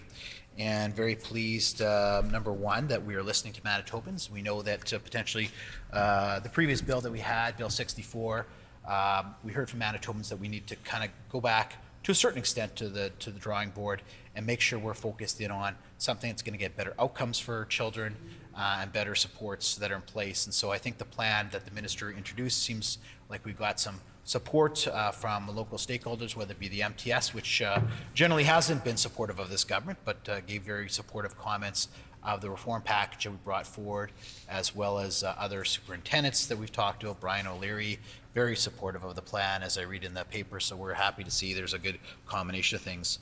Part of that plan, of course, is making sure that the funding is in place. This budget increases the funding towards education by over $127 million, Madam Speaker, on a year-to-year basis. So there's a lot more money that's going into the education system. So there's a lot more money. It's a fact. It's a fact. It's in the budget. So if you'd like, you could read the budget, Madam Speaker. I encourage all members to read the budget because it's a fact that the money is being allocated to and $127 million. What that represents, if you look over the last 2 years, about a 17.2% increase in the education system. So that's really important, Madam Speaker, making sure the funding is in place that's there. What is also another important is making sure we're building schools. This budget and other budgets that we've had invest in over 22 new schools that will be built here in the province. There are different kind of stages of construction that are there. We've also made substantial investments over the last couple of years of enhancing to make sure ventilation systems are supported in schools. That is really important, as well as additions to these areas. So that is something that we're very proud of in terms of our support for these things. We also know that childcare is something that is very much needed. If you have young children, you've got a young family, you know, and value childcare, making sure that moms and dads and everyone can go to the work world but have great supports for children. And this budget does that. We are the first province to sign on with the federal government. We saw the priority of making sure childcare is a priority, to make sure those are in place, but also on an affordability basis. And the plan that we brought forward as a partnership agreement with the federal government was to ensure that there's affordability on the childcare, the amount of people are paying. So it's $10 a day childcare. That's on an average basis. But it's going to make life more affordable for those individuals. In fact, you know, of that, we increased the amount of children, I guess I'd call, and the parents that could be associated with the subsidy, and it went from about 6,000, of course, under the former government and ours up until recently, to about 18,000 people. So almost triple amount of people were able to apply for a subsidy for a $10 a day childcare. So we think that's important. We're also committed with the federal government to creating 23,000 new spots. We know that having more spots for childcare is really important. We're not taking an ideological approach to this either, Madam Speaker. We've got home childcare, we've got childcare in bigger centers, smaller centers, and also with mom and dad that are home that are taking care of children, right? And that's everyone's decision of how they do it. So not an ideological approach. You know, the second plank of that child care plan, again, is to create a lot of these spaces. And the third thing that I heard, you know, even back when I was Minister of Family, which seems almost 150 years ago now, maybe not that long, but sometimes it feels that way, was that we're ensuring that ECEs are being well paid, right? That's something we hear. We know with the ECE systems, what happens a lot of times they'll go to the education system or whatever, so there's a lot of turnover, and anyone that has children in the child care system knows how important of the type of role that they do. So a part of that, very, very important, those three elements of that, we think that we're on the right track with child care. We know in terms of social services, there's important investments that we've made, whether that be supporting other individuals, whether it be supporting the child welfare system. There, of course, is a lot of transformation that's happened in the child welfare system. We want to work, obviously, with the federal government, but the utmost importance is to make sure that children are prepared. And I can say, on a global scale, over 6 years that we've been in government now, our focus really has been to really invest in early intervention and prevention. We think that if you can invest in these early areas, you're going to prevent more children from coming to care. And we have seen the number of children in care go down. And that's one of the landmark things, I guess I would suggest, of the government, our provincial PC government. You've seen about a 15, almost a 20% reduction in the amount of children in care, which is really important. We've also made substantial investments in things like the Rent Assist program. The Rent Assist program is a program that supports individuals, lower income individuals. You know, over the last number of years, we've increased kind of the amount that flows out, which builds on that affordability theme, Madam Speaker. You know, people have more money in their pocket. What we really like a program that's kind of like a portable shelter benefit. It allows you to get your money right off the bat and allows you to have choice. So if you live in St. James at Kirkfield Park, you could decide to live at the courts of St. James. You could decide to live really wherever, right? So provide some choice, provide some immediacy for this. And so we think that the fact that there's over 3,000 more people that are involved in this program is really going to support individuals. We also know that the Minister of Finance introduced a new renter's tax credit, and a part of that that will benefit renters. For Manitobans, I think there's upwards of 45,000 more people that are going to benefit from a renter tax credit, and as well as investing in social housing and other areas like that are really key to our investments in social services. We know that the poverty rate actually has gone down since our government has been in place. I think it's somewhere, and it kind of goes, you know, depends on which years, but there's over 30,000 less kids that are in poverty now than there was when we first came to office. No kids in hotels. And I think some of that has to do, number one, there's a Canadian child benefit that impacts all over the country, but the reason why we've been able to kind of leapfrog other provinces is probably because of the generous Rent Assist program, giving a little bit more money in the pockets of individuals. We've also created some new programs for disabilities, you know, having new categories that have been in place that I think will benefit. And you know, one of the hallmarks of our government, I think, is exactly that: investments in social services. We also know that making investments in advanced education is really key to ensuring people's future, and that's why we want to work with post-secondary education, post-secondary institutions to address those types of issues.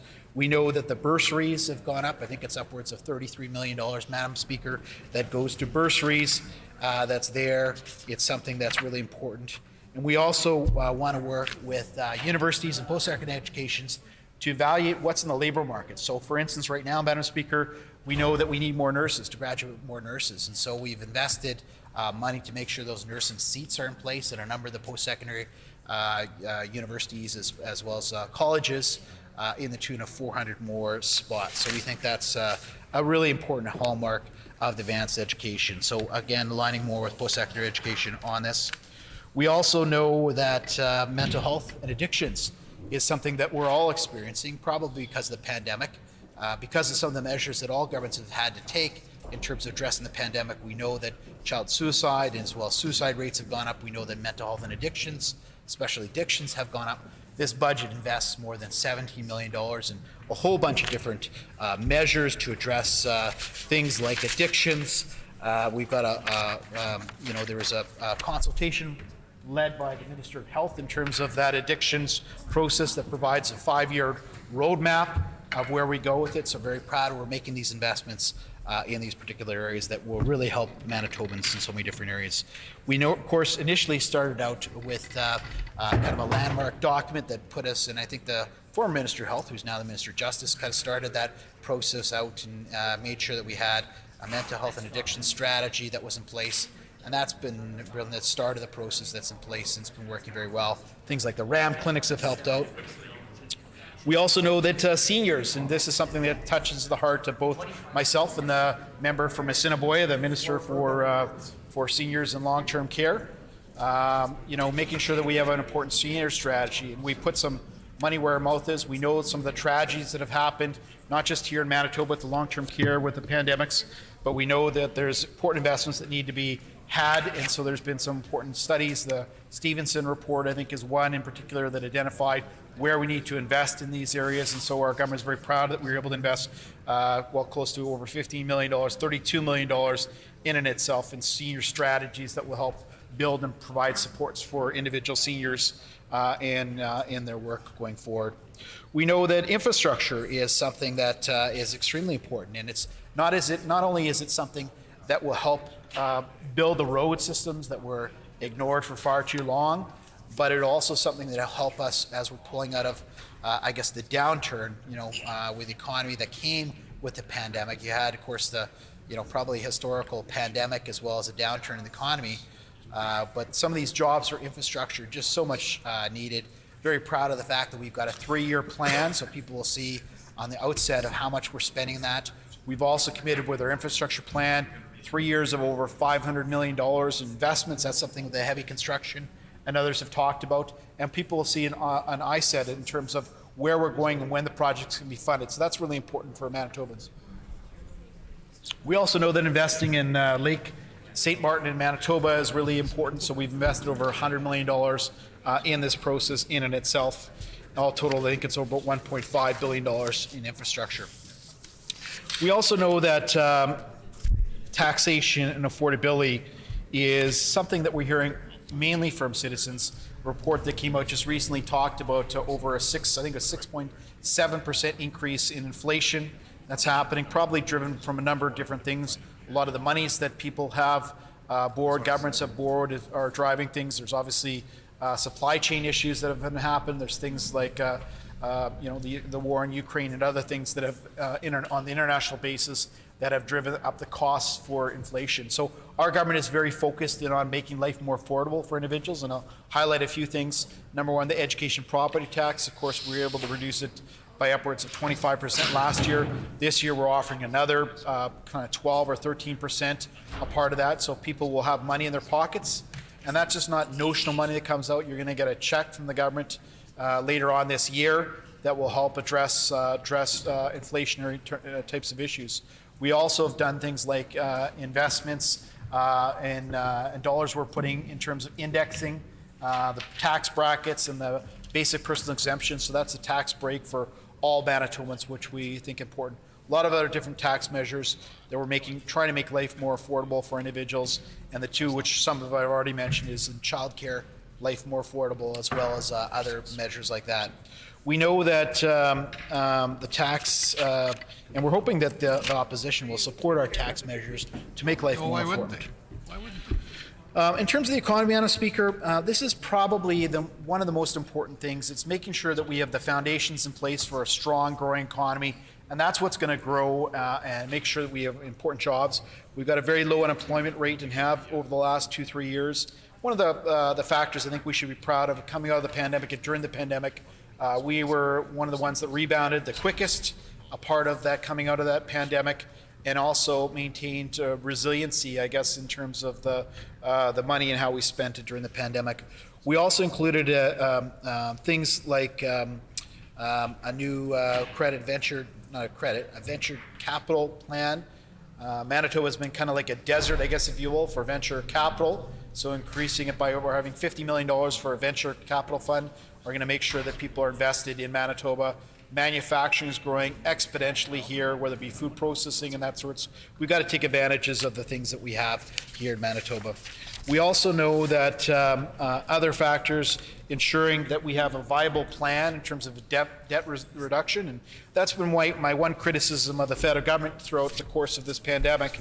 And I think they do deserve some credit. They've been investing, and we worked closely when I was in as Minister of Finance. We would have meetings every week with all the ministers of finance across the country for probably about almost 2 years of the pandemic. So we'd be able to see what other things we're doing. It was really an important opportunity to do it, and we worked with both Bill Marneau as well as Chrystia Freeland, and they both were very good to work with. So I don't have any qualms at all in terms of the investments that the federal government made. My one concern, of course, is having a deficit reduction plan. You know, that's a part of it. So once the expenditure is there, you need a plan to get yourself back into balance. And that is what our government is very proud of. We've got a strong plan to grow the economy, make investments in core areas, whether it be health or education, social services, justice, you name it. But we also plan to grow the economy, but also get yourself back into balance. You can't run deficits like all governments have for a long period of time. We made substantial investments. I can tell you one of the budgets was $2.1 billion, and then it went down to $1.5 billion. And this budget, of course, is on a pathway to get ourselves in a balanced position. And that's something that the bond rating agencies will find important.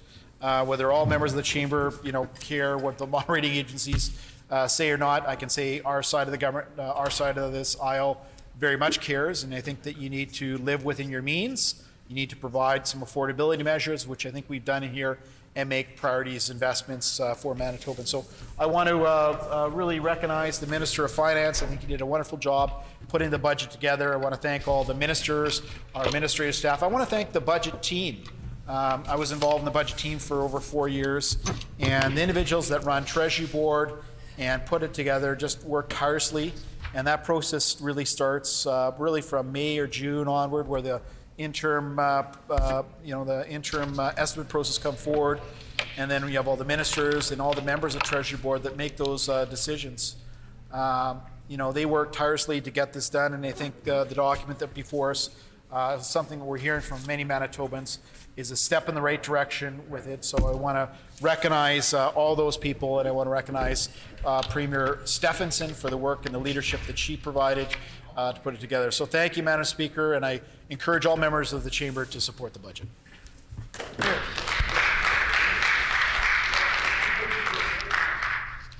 Just a reminder to the member that when referring to other members, it should be by their constituency name or by their portfolio. Also, to clarify for the House regarding the last leave request by the Government House Leader, I neglected to include all of the words of the motion that had been put forward, so I'm going to have to repeat the whole motion.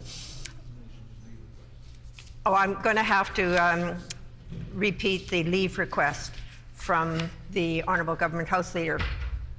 And that was, is there leave of the House to have the names from the Minister of Mental Health and Community Wellness's member statement included in the Hansard transcript from today's sitting immediately following the Minister's statement?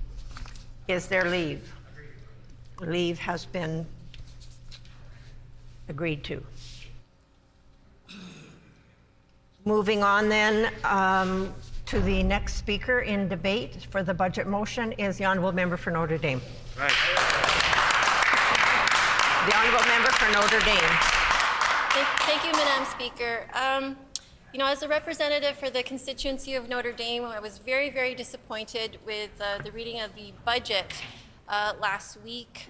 It didn't have anything in it for my constituents that are, you know, facing real affordability challenges. We were looking for some steps towards a living wage. Many of my constituents, you know, work 2 and 3 jobs to make ends meet. And, you know, they didn't even, some of them, when I speak to them about what a living wage is, they didn't even know something like that would be possible. And I remember distinctly this one conversation that I had with this one Tim Hortons worker who said, is that even possible to make $15 an hour? And I said, is that something that you would really like? Would that make a big difference for you? And she just was completely floored by this, by how much of a difference that would make for her in her life. So this is, these are real people, and a real living wage would mean so much to them and their families. But again, nothing like that in this budget. And again, nothing about, you know, things to make life more affordable. So I just recently got a notice from Manitoba Hydro, talking about how much more my monthly bill would be. And it was probably almost 30% more. And that's a big, huge jump for folks in Notre Dame. So again, things that this government could have done to help address the affordability crisis that many of my constituents are facing, we're completely ignored in this budget. Mr. Deputy Speaker, I was at a parent council meeting just last Wednesday, I believe, and the parents there were talking about, would it be possible to try to get that milk subsidy again? Because we're having a hard time affording milk for our kids. And you know, that kind of thing used to be possible because school divisions used to have money that they could put towards the milk subsidy that families could partake of. And things like milk, I mean, I just think about how much milk my own children go through in the course of the week, and to see the rising prices of milk, and knowing that my neighbors also are having a hard time with, you know, getting milk to their kids too. This isn't right. And these are the things that government should be taking a look at, making sure that these kinds of basic needs are met for people so that they can get on with their lives and live happy and healthy lives for their families. In this budget, again, there was nothing in it for, no mention of a comprehensive plan to deal with lead contamination in soil. There were no funds allocated for an advertising campaign to educate residents on how they can reduce their risks of lead exposure. And this continues to be a major problem for my constituency of Notre Dame, as well as in other parts of Winnipeg. Notre Dame constituents have presented many petitions already to this government, and more petitions continue to be signed. But again, Budget 2022 from the PCs ignores our Notre Dame constituency's appeal for help on this issue. Specifically, we're asking the government to implement their own recommendations from their independent review. This was a review by a company called Intrinsic, and it was published in January 2020, and it called for the creation of an action plan for the Weston neighborhood to develop a lead awareness communications and outreach plan, requisitioning a more in-depth study, because the study that was here in the January 2020 Intrinsic report, it wasn't even any new information or any new research. It was just a compilation and a synthesizing of all the different kinds of studies previously on lead contamination in Winnipeg. So we actually need a new, more in-depth study, and also to create a tracking program for those tested for blood lead levels so that medical professionals can follow up with them. And this is a real issue for children in my constituency, especially those aged under the age of 7, because we know that they're the most susceptible to very, very harmful effects of lead, and this is completely preventable, and it's actually affordable to mitigate this issue.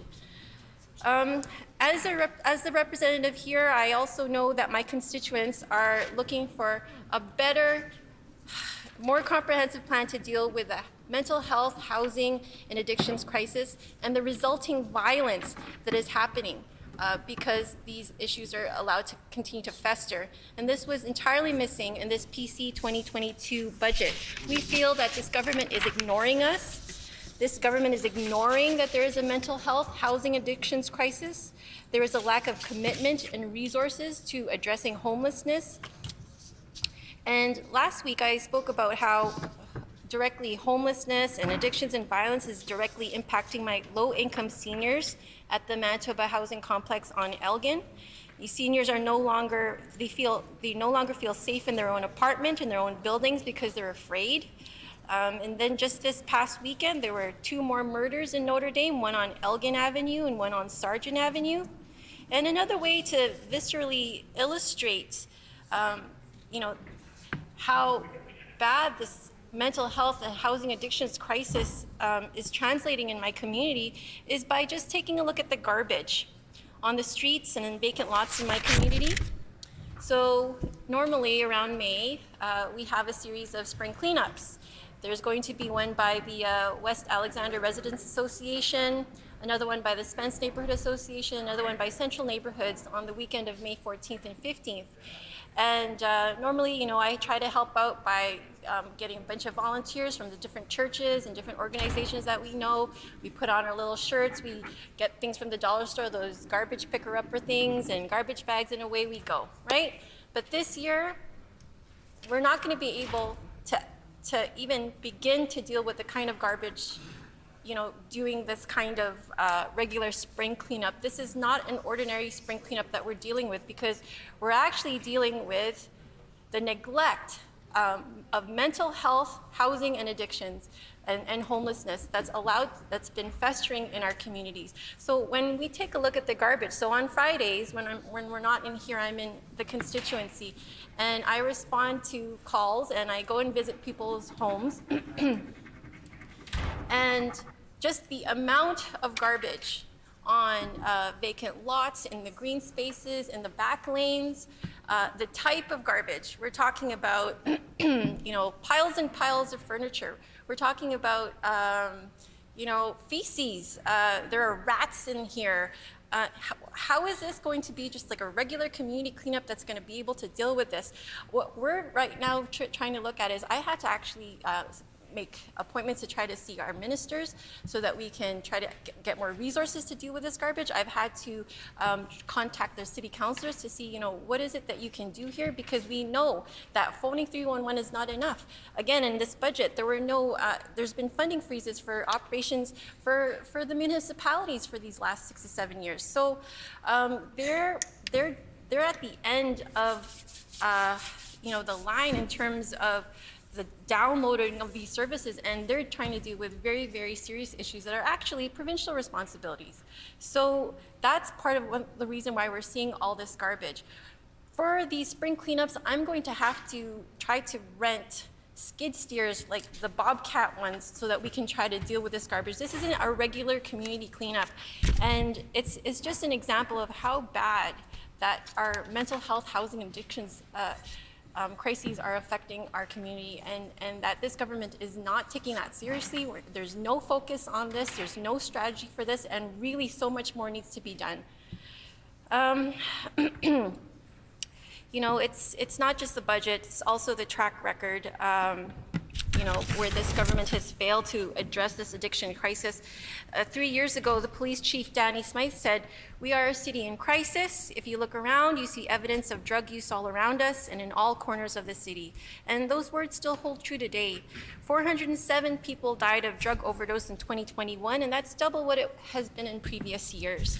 And since 2016, there have been a 3-fold increase in needles distributed in Winnipeg and a 400% increase in Brandon.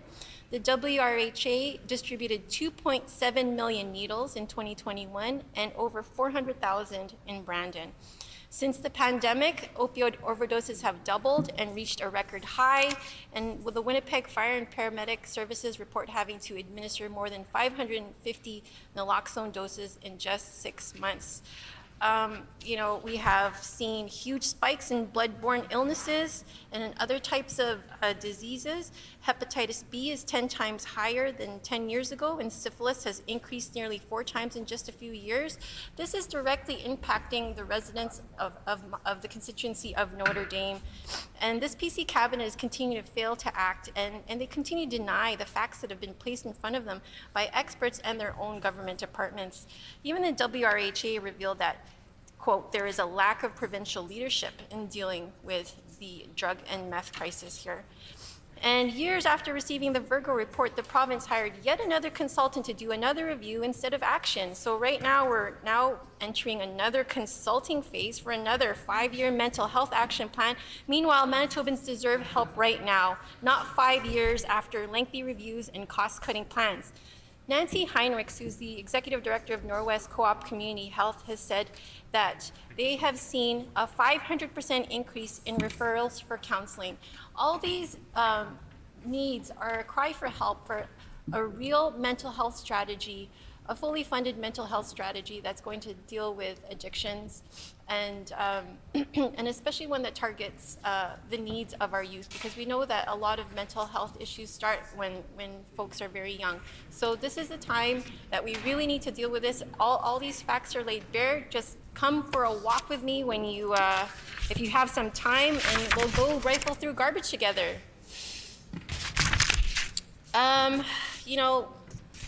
Instead of addressing these plans, like if you take a look at the record, the PCs have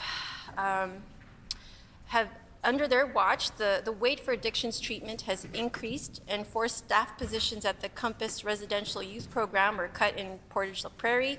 Manitoba's only long-term treatment centers for teens with addiction and mental health issues through the Behavioral Health Foundation had to shut their doors. And in the fall of 2018, the Children's Advocate put out a 3-page letter addressing their concerns about the PC's lack of response on services and response for children and youth dealing with mental health and addictions. And she said that she could republish that statement today. Instead of helping to provide those kinds of mental health resources, the then former health minister accused her of finger pointing, and then the Premier Pallister at that time said, "I'm not one to throw money around without a purpose."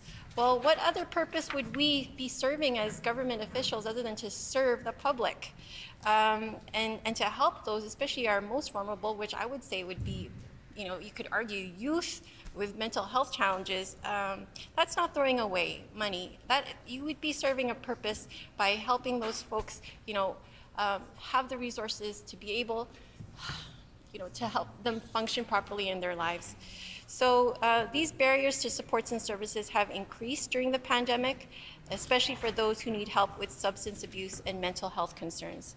So again, this PC budget 2022, it doesn't address mental health addictions and housing and the resulting preventable violence that is happening in the community. I live in the constituency of Notre Dame, well, actually right on the border. And, I see firsthand what it's like here. I didn't always live here. I used to live in Sage Creek, but after getting elected, I tried to move. And now I live with the folks that I serve. Going to the parks in the community, there's syringes there in the playgrounds that my kids and their cousins play in. There are homeless encampments in the parks where we go take our dog for a walk. And on Friday, garbage day pickup, we have our community members going through our garbage, looking for food or any items of value that they can use. Property theft is a regular occurrence. Our car windows have been smashed. I think twice folks have unsuccessfully tried to get into my property. I think they were only deterred because due to the valiant efforts of my little Cocker Spaniel named Mac. And our community, we really want change, and we deserve change. Even the seniors at 515 Elgin that I've spoken about, they want change. And they have noted to me that they feel sorry for the folks that are squatting in their building and in their stairwells and in their laundry rooms, because these folks are offering drugs and offering sex even to the seniors' residents, because and the seniors know that they have no place to go, that these folks that are squatting, and so they actually feel sorry for them. You know, an Addictions Foundation of Manitoba worker actually explained to me one time in a meth in community workshop that was planned by the Social Planning Council of Winnipeg. She explained to me that it makes sense to use meth if you're freezing outside and you're homeless, because meth, one of the physical effects of meth is that it can help you feel warm. So, you know, it's actually like a coping mechanism that actually makes sense. But, you know, this is not the kind of coping mechanisms that we want to, you know, have people, you know, have to deal with. And we want them to have a warm place. You know, even the Barillon brothers, that family of that young John Lloyd Barillon that was killed on February 15th while he was working a night shift at the beer vendor, even his family in my community are looking for lasting change to address the mental health and addictions crisis that have led to their brother's killing. Our community is asking for leadership, but it wasn't there in Budget 2022. It's business as usual for whoever is drafting this budget and for whoever gets the final say on this budget. A few weeks ago, the Families Minister, you know, made some comments about, you know, the declining child poverty rates in Manitoba. The former Finance Minister has also echoed those comments, and I wanted to get some clarity on those comments for myself. So I reached out to the Social Planning Council of Winnipeg, and they prepared a note for me after doing some research. They said, first of all, that those declining poverty child rates are based on the market basket measure, and this market basket measure does not include children from First Nations communities in Manitoba. So first off, okay, we know that that's not going to be a very good measure of child poverty rates in the first place.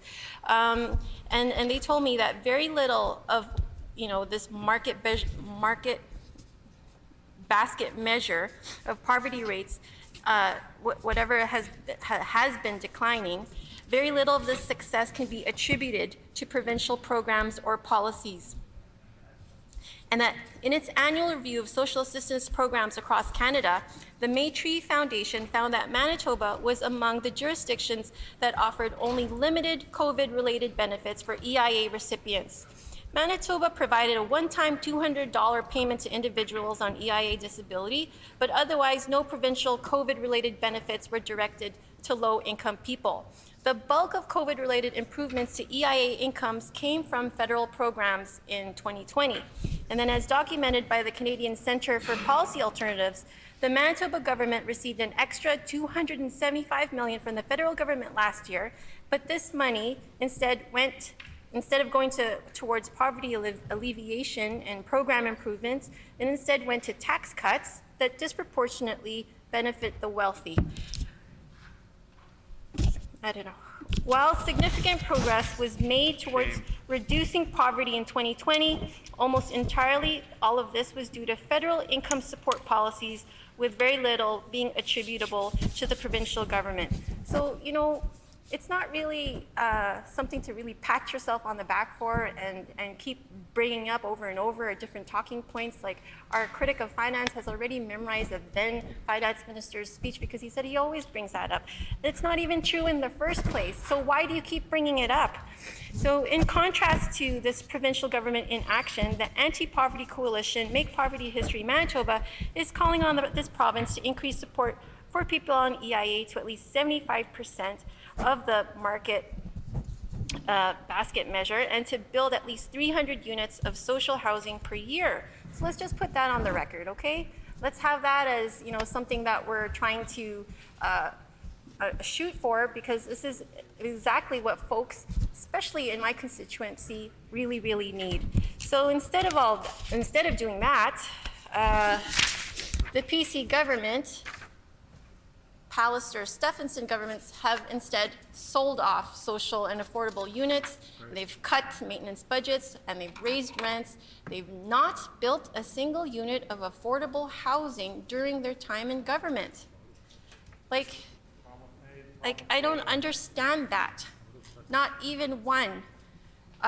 Please come down with me to the streets of Notre Dame and let's go for a walk and rifle through garbage together. So Manitoba Housing has disposed of hundreds and hundreds of social housing units, and those in Manitoba Housing were forced to spend more of their income on rent. So before they used to spend 25% of their income in 2016, and now they have to spend 30% of their income today. Again, the wait list for social housing is growing fast. As of November 2020, the wait list was 6,021, and in May 2017, it was 1,699, so 1,699. Under the Progressive Conservative government, homelessness has increased. According to the latest street census, more than 1,100 Winnipeggers are homeless, the majority of whom are Indigenous, 66%. This census was based on data that was collected over a 24-hour period on April 21. The member's time has expired.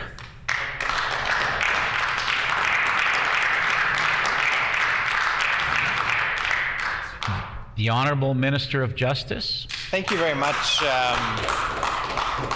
Mr. Deputy Speaker. It's a pleasure to be able to speak to the budget this afternoon. First, I want to begin, as I often do on these keynote addresses when it comes to the throne speech or the budget, and simply acknowledge my family. This has been, of course, Mr. Deputy Speaker, a difficult time over the last 2 years for everyone in society, and for a lot of different reasons and in a lot of different ways. And of course, MLAs and all elected officials have had their own challenges. But in particular, I think for the family members of those who are elected, I know that it's been a particularly difficult time. We often say that those of us who run for election, we sign up for some of the challenges that we get, but our family members don't sign up in the same way. They're a part of it, but they're not ascribed in the same way. And so I want to particularly thank my wife Kim. It's been, I know, challenging, like for all of us in the last couple of years. It's been challenging for her. Now that we're returning to some of the things that are more normal, that we're more used to in terms of activities and events, we're really enjoying being able to connect again with friends and neighbors and others. More broadly in Manitoba, in addition to returning to some of those social activities. And to my son Malachi, who is still in school. He's in grade 10.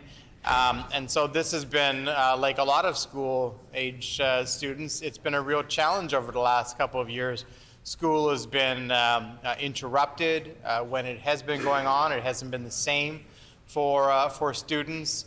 Different students have reacted differently to that. I know for my son, in many different ways, he missed the activities that he would otherwise be able to participate in, but it wasn't because of public health regulations. But he actually has done remarkably well over the last 2 years, and I'm very, very proud of him. And I'm very, very proud of my wife, as I always am, but never more proud than I am in the last couple of years. I'm also proud, transitioning now and bridgeting, Mr. Deputy Speaker, proud of this budget. Proud of this budget because it does many things for many Manitobans. And being the MLA for Steinbach, I want to speak a little bit about what the budget does for the city and the constituency of Steinbach and Southeast Manitoba more generally, which I know you're very familiar with, Mr. Deputy Speaker, being neighboring ridings.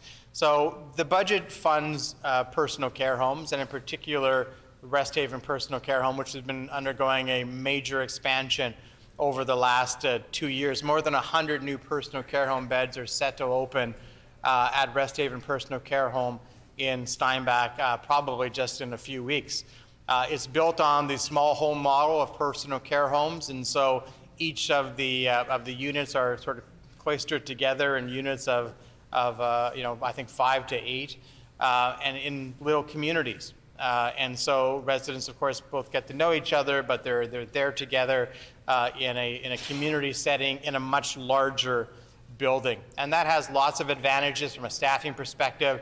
It also has advantages, although this wasn't why it was designed that way, from a disease control advantage, because you can, if you have outbreaks, it doesn't necessarily have to affect the entire facility because people are modularized and in these sort of small communities within a personal care home. I had the opportunity to see the Carmen Personal Care Home facility. It opened together with my friend from Midland.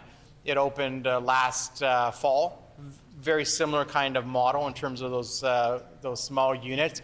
Really, really great way to build a personal care home and to get the best experience for those who are there. Now, I know the opposition members don't like to talk about new personal care home beds, but in fact, there are new PCH beds coming online, the one that opened in Carmen last fall, and a very major one that'll be opening in the city of Steinbach. It's also worth noting, Mr. Deputy Speaker, that these are the first net new personal care home beds in the city of Steinbach, the third largest city in the province of Manitoba and one of the fastest growing in Western Canada.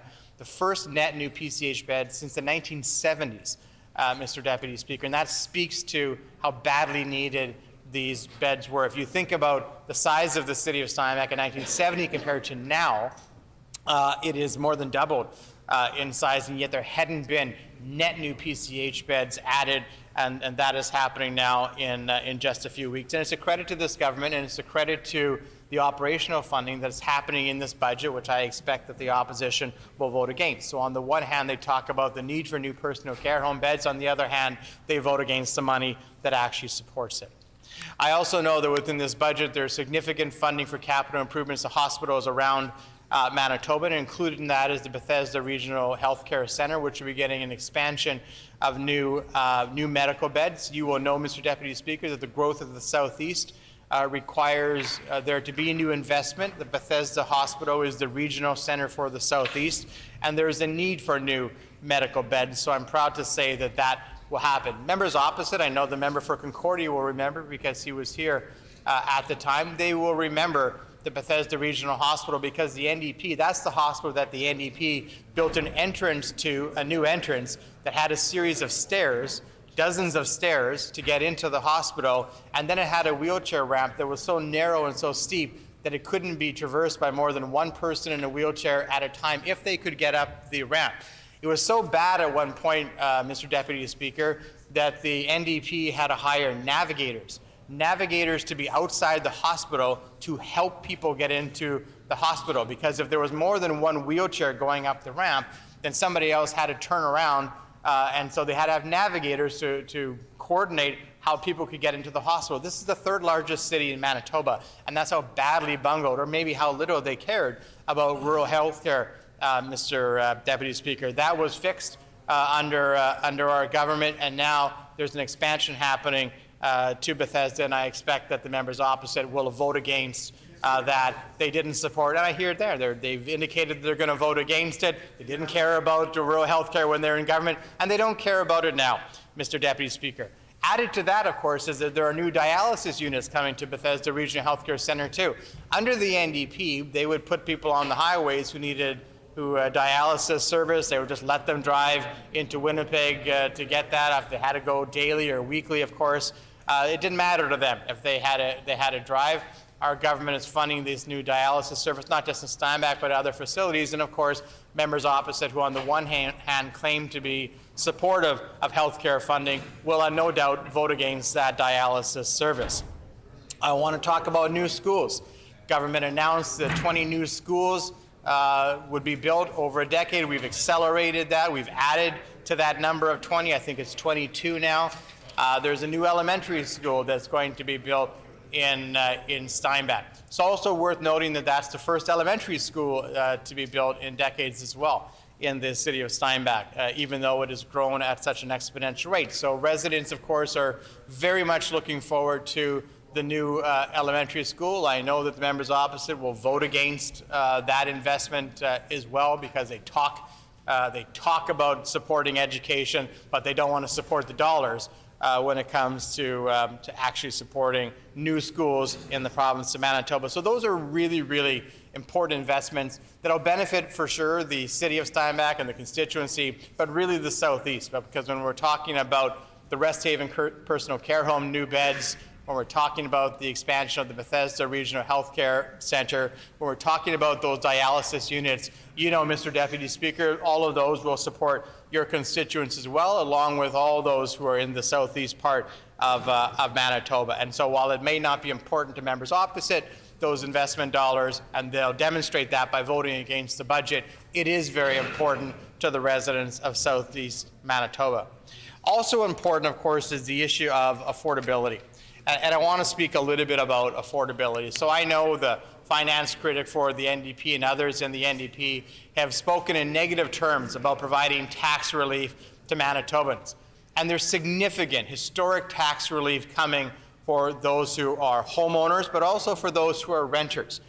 Those members of, or those residents of Manitoba, they are feeling the high costs of food, the increased costs of food, dairy products and others, Mr. Deputy Speaker. They're feeling every time they go to the gas pumps the high cost of gas. And part of that, of course, is caused by the conflict in Ukraine, and part of it is caused by other factors, Mr. Deputy Speaker. But for them, it doesn't really matter the cause of it. We could talk about, how much of this is driven by the monetary policies of the federal government and the expenditures that they've had and the lack of fiscal responsibility causing inflation to be a record level in Canada.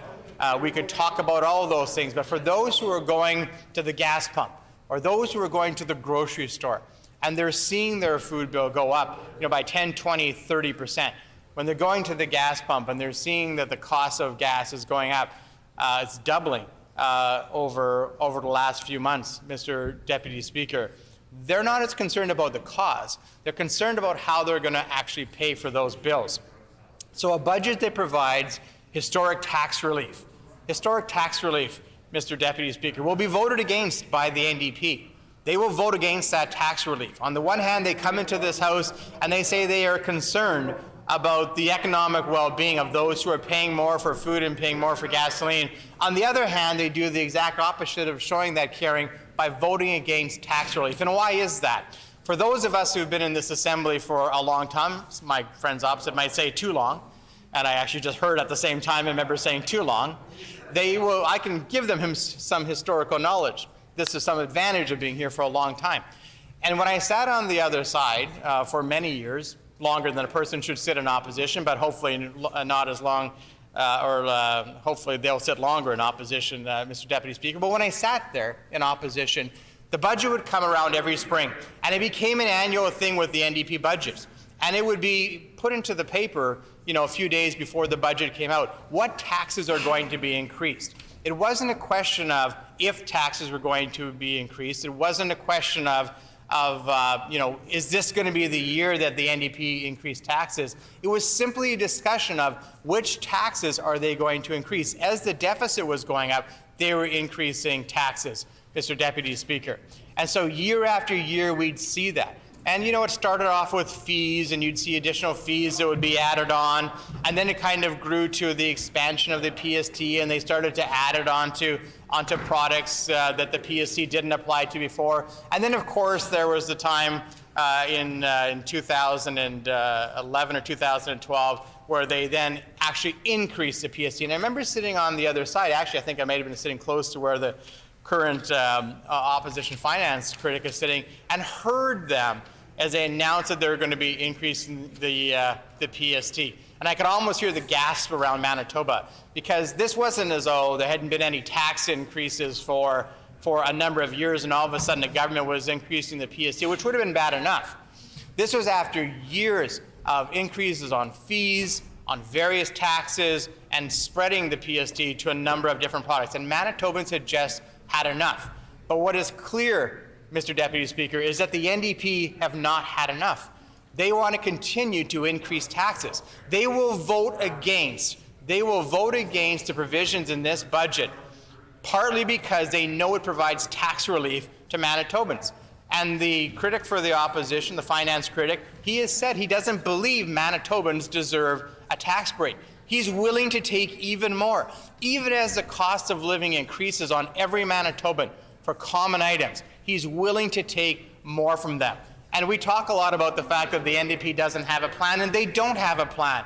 Except I do think they have something of a plan. They absolutely plan to increase taxes if they were ever to get back into government, Mr. Deputy Speaker. They proved it. They proved it in years when the economy was going well, when the finances were flush, when transfer payments were being restored. Even during those years, they increased taxes. Who's to believe they wouldn't go back to increasing taxes again? In fact, we don't have to look far. The member opposite, the finance critic, has said that they want to increase taxes. There's lots of tax room, he believes. Tax room is another way of saying that he believes more money should come in from Manitobans and Manitobans should pay more.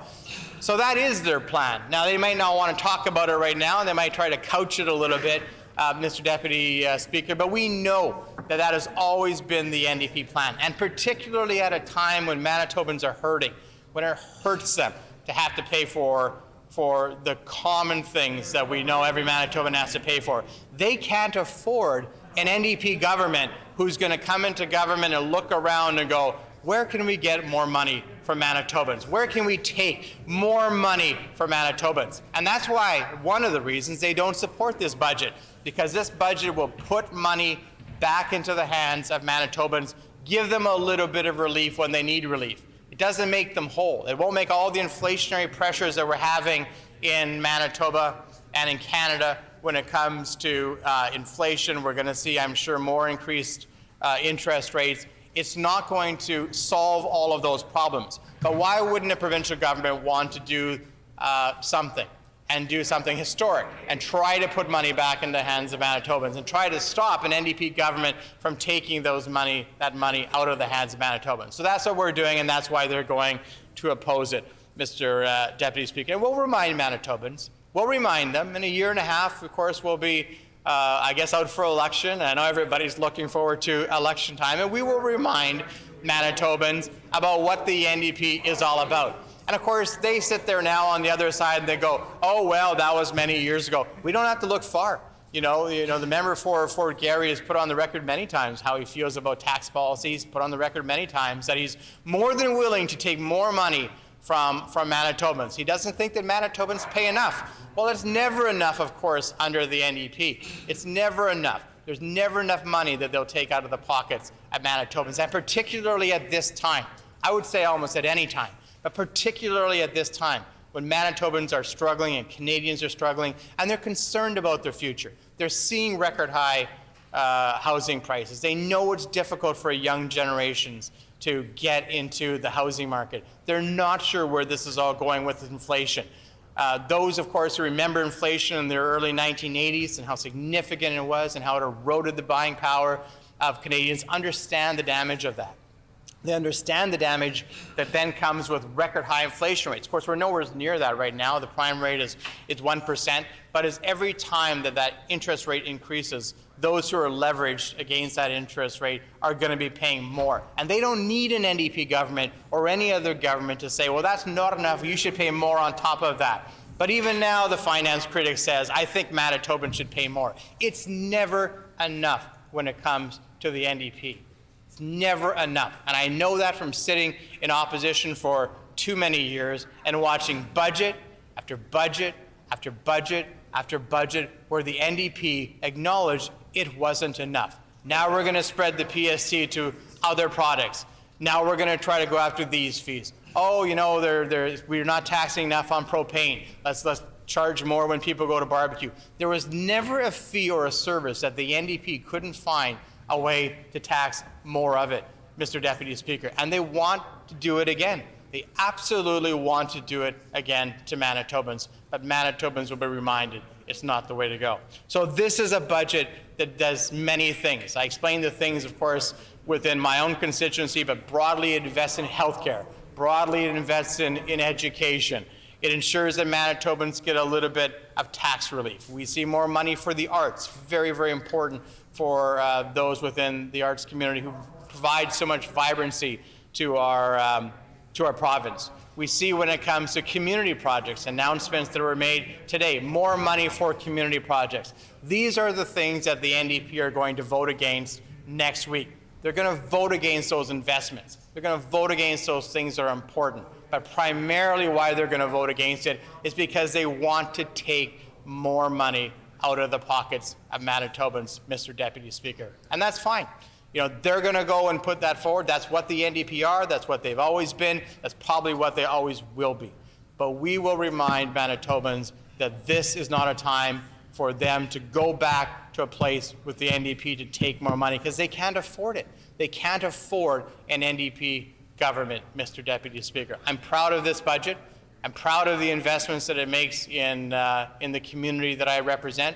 I'm proud of the investment that it makes in communities across Manitoba, in the north and in the south, in Winnipeg, in Brandon, and all the areas in between, Mr. Deputy Speaker. I'm proud that it recognizes that Manitobans are hurting when it comes to the cost of food, cost of gasoline, and the monetary policies that are happening federally. I'm proud that it has a path back to balance, but one that is responsible, one that is longer term, but that is actually a path back to balance, Mr. Deputy Speaker. It meets all of those needs that a budget should meet, Mr. Deputy Speaker. And while the member opposite, the member for Gary, the finance critic, he sits in his office and he plots a way to find a way to tax Manitobans. He's got his charts there that said, well, we could raise this tax and we could raise that tax, and we'll make, oh, here's another way we can make another Manitoban pay more. I know that that's his plan, huddled away in his little office, and he's got that planned out. We will do everything we can to stop that member from jacking the taxes on Manitobans, making them pay more, like the NDP have always done, will always do, and always want to do. Thank you very much, Mr. Deputy Speaker.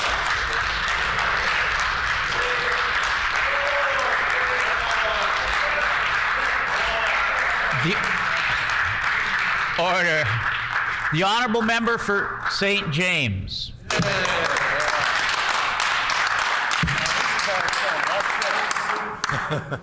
Thank you, Mr. Deputy Speaker. Really happy to have a chance to put some words on the record about this budget, a budget that is in keeping with this government's unofficial slogan, which is, "You're on your own."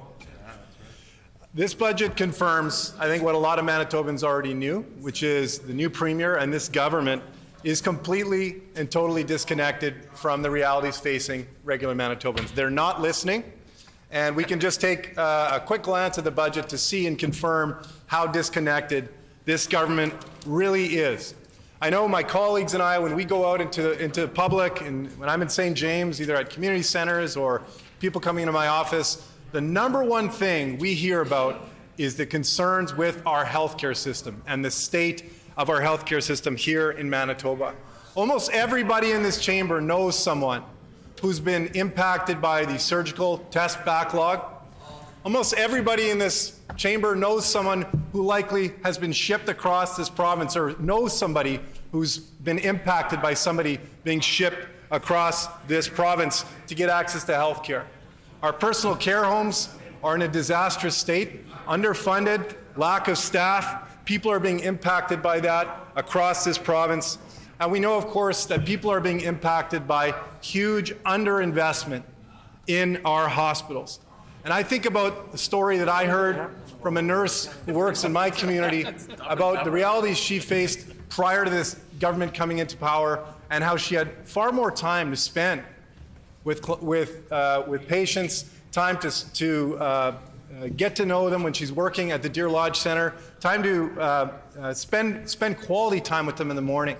That has now been impacted, and hearing the stories from her and others about how their jobs have changed, how they've been forced into a new reality where they don't have time to give proper care to patients is really hard to hear about, but that's the reality facing Manitobans when they head in to one of our healthcare facilities. Manitobans wanted to see a budget that demonstrated levels of investment that were commensurate with the scale of the challenge we face right now in this province. Manitobans were ready for historic investment in our healthcare system, but we didn't see that. Instead, what we saw was investment that was far below the rate of inflation. And I think that's left a lot of Manitobans wondering what this government thinks they're up to when it relates to our healthcare system. Manitobans thought that maybe this new Premier and this new budget was an opportunity to change the channel, to demonstrate that she was different from her predecessor. Surprise. But no, we've seen with total clarity with the release of this budget that this Premier is executing on Brian Pallister's vision for healthcare in this province.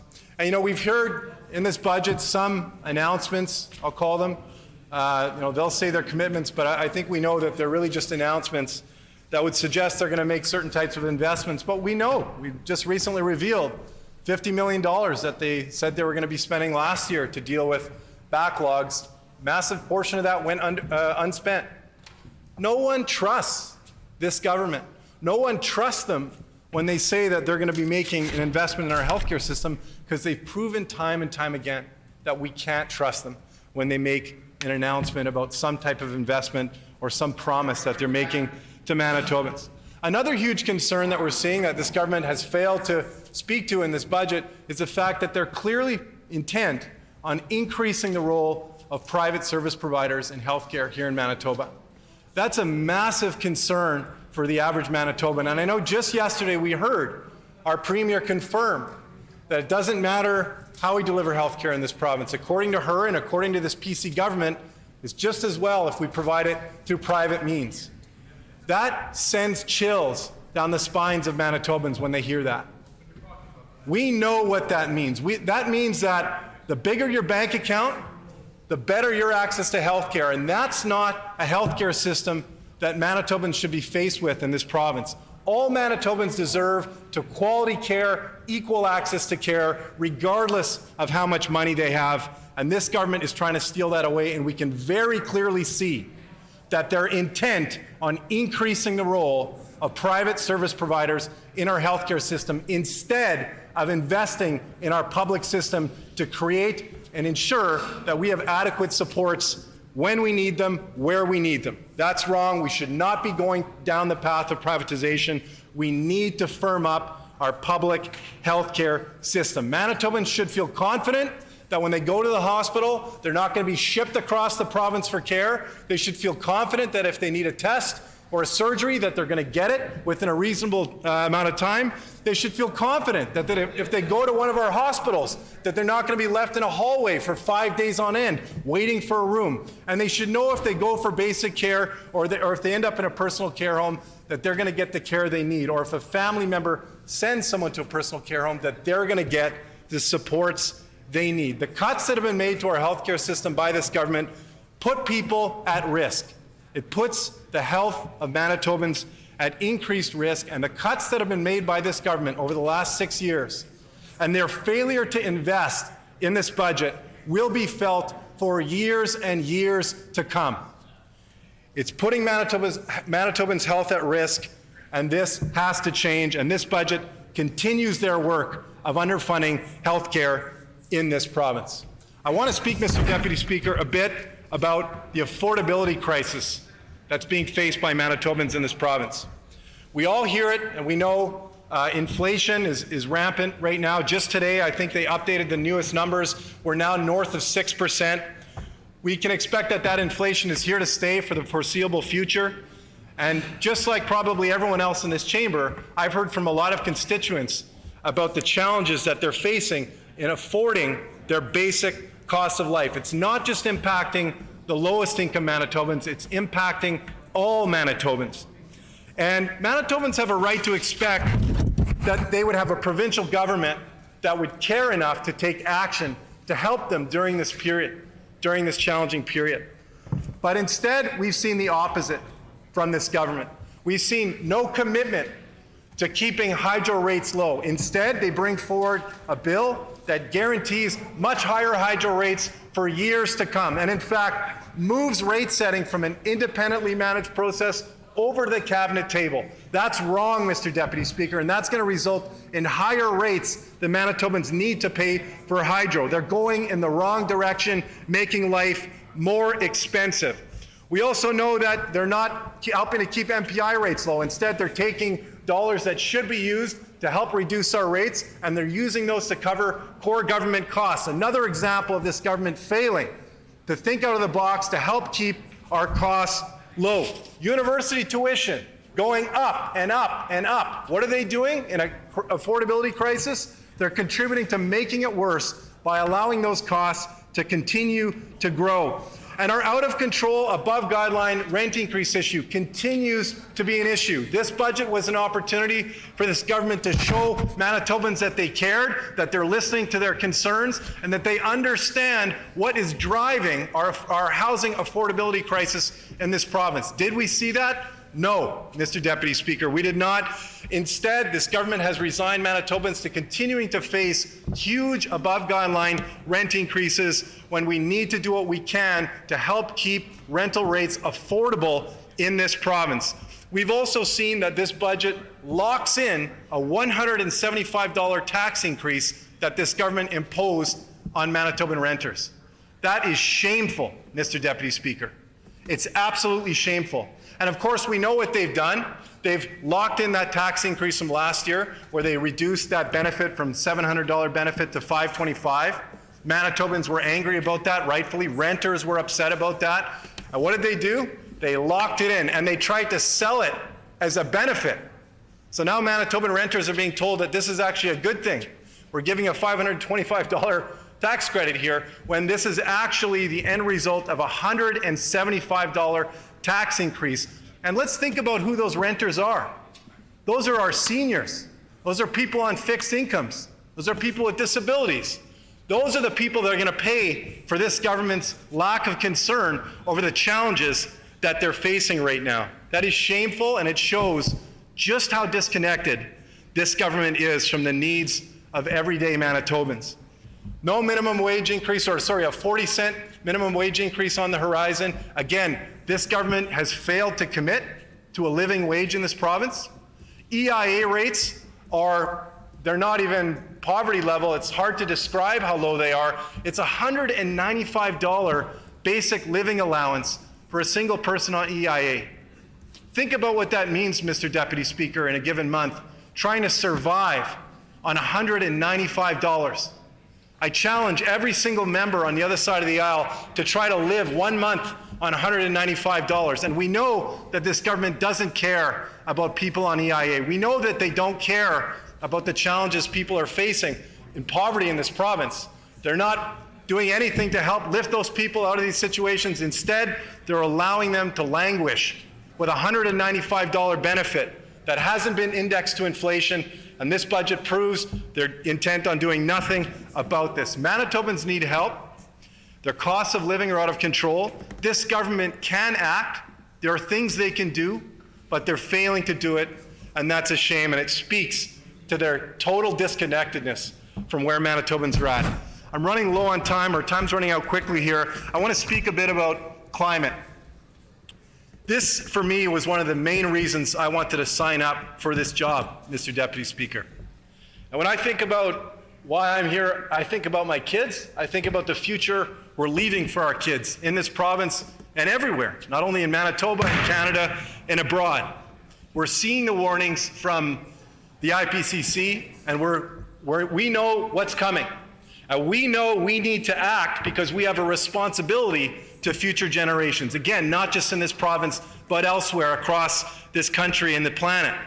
Manitobans want a government that cares about the future of this planet. They want a government that's willing to act and take the necessary actions to ensure we preserve this planet. But instead, we've got a government that has proven with this budget they continue to be totally unconcerned with the climate crisis, and they've allowed emissions to rise year after year after year that they've been in government. How can they go home to their kids or their families and suggest that they care about the future of this province when they've allowed emissions to go up year after year and have done nothing to slow the rise of those emissions? That is a huge failure for future generations in Manitoba. We're in year 6, going into year 7 of a PC government. We've got no progress on electric vehicle charging in this province. None. Literally no progress. We're fortunate that there are other organizations that are seemingly filling in the gap here or there, but the province has done absolutely nothing to advance EV charging in this province. That forces people to continue to make that decision about their next vehicle. I'm going to have to buy a gas-powered vehicle because I don't have access to the electric vehicle charging infrastructure that I need to get around. This province has failed on that account. There's no plan to invest in retrofitting and helping to improve the efficiency of Manitobans' homes. Instead, what do we get? We get a government that's taking away funds from Efficiency Manitoba, that stole $40 million that the federal government gave to create additional net new programming at Efficiency Manitoba. And what did this government do? They stuffed it away in general revenues. As a result, they've slowed down the ability of this province to move forward. When this matter is again before the House, the honourable member for St. James will have 7 minutes remaining. The hour being 5 p.m., this House is adjourned and stands adjourned until 10 a.m. tomorrow.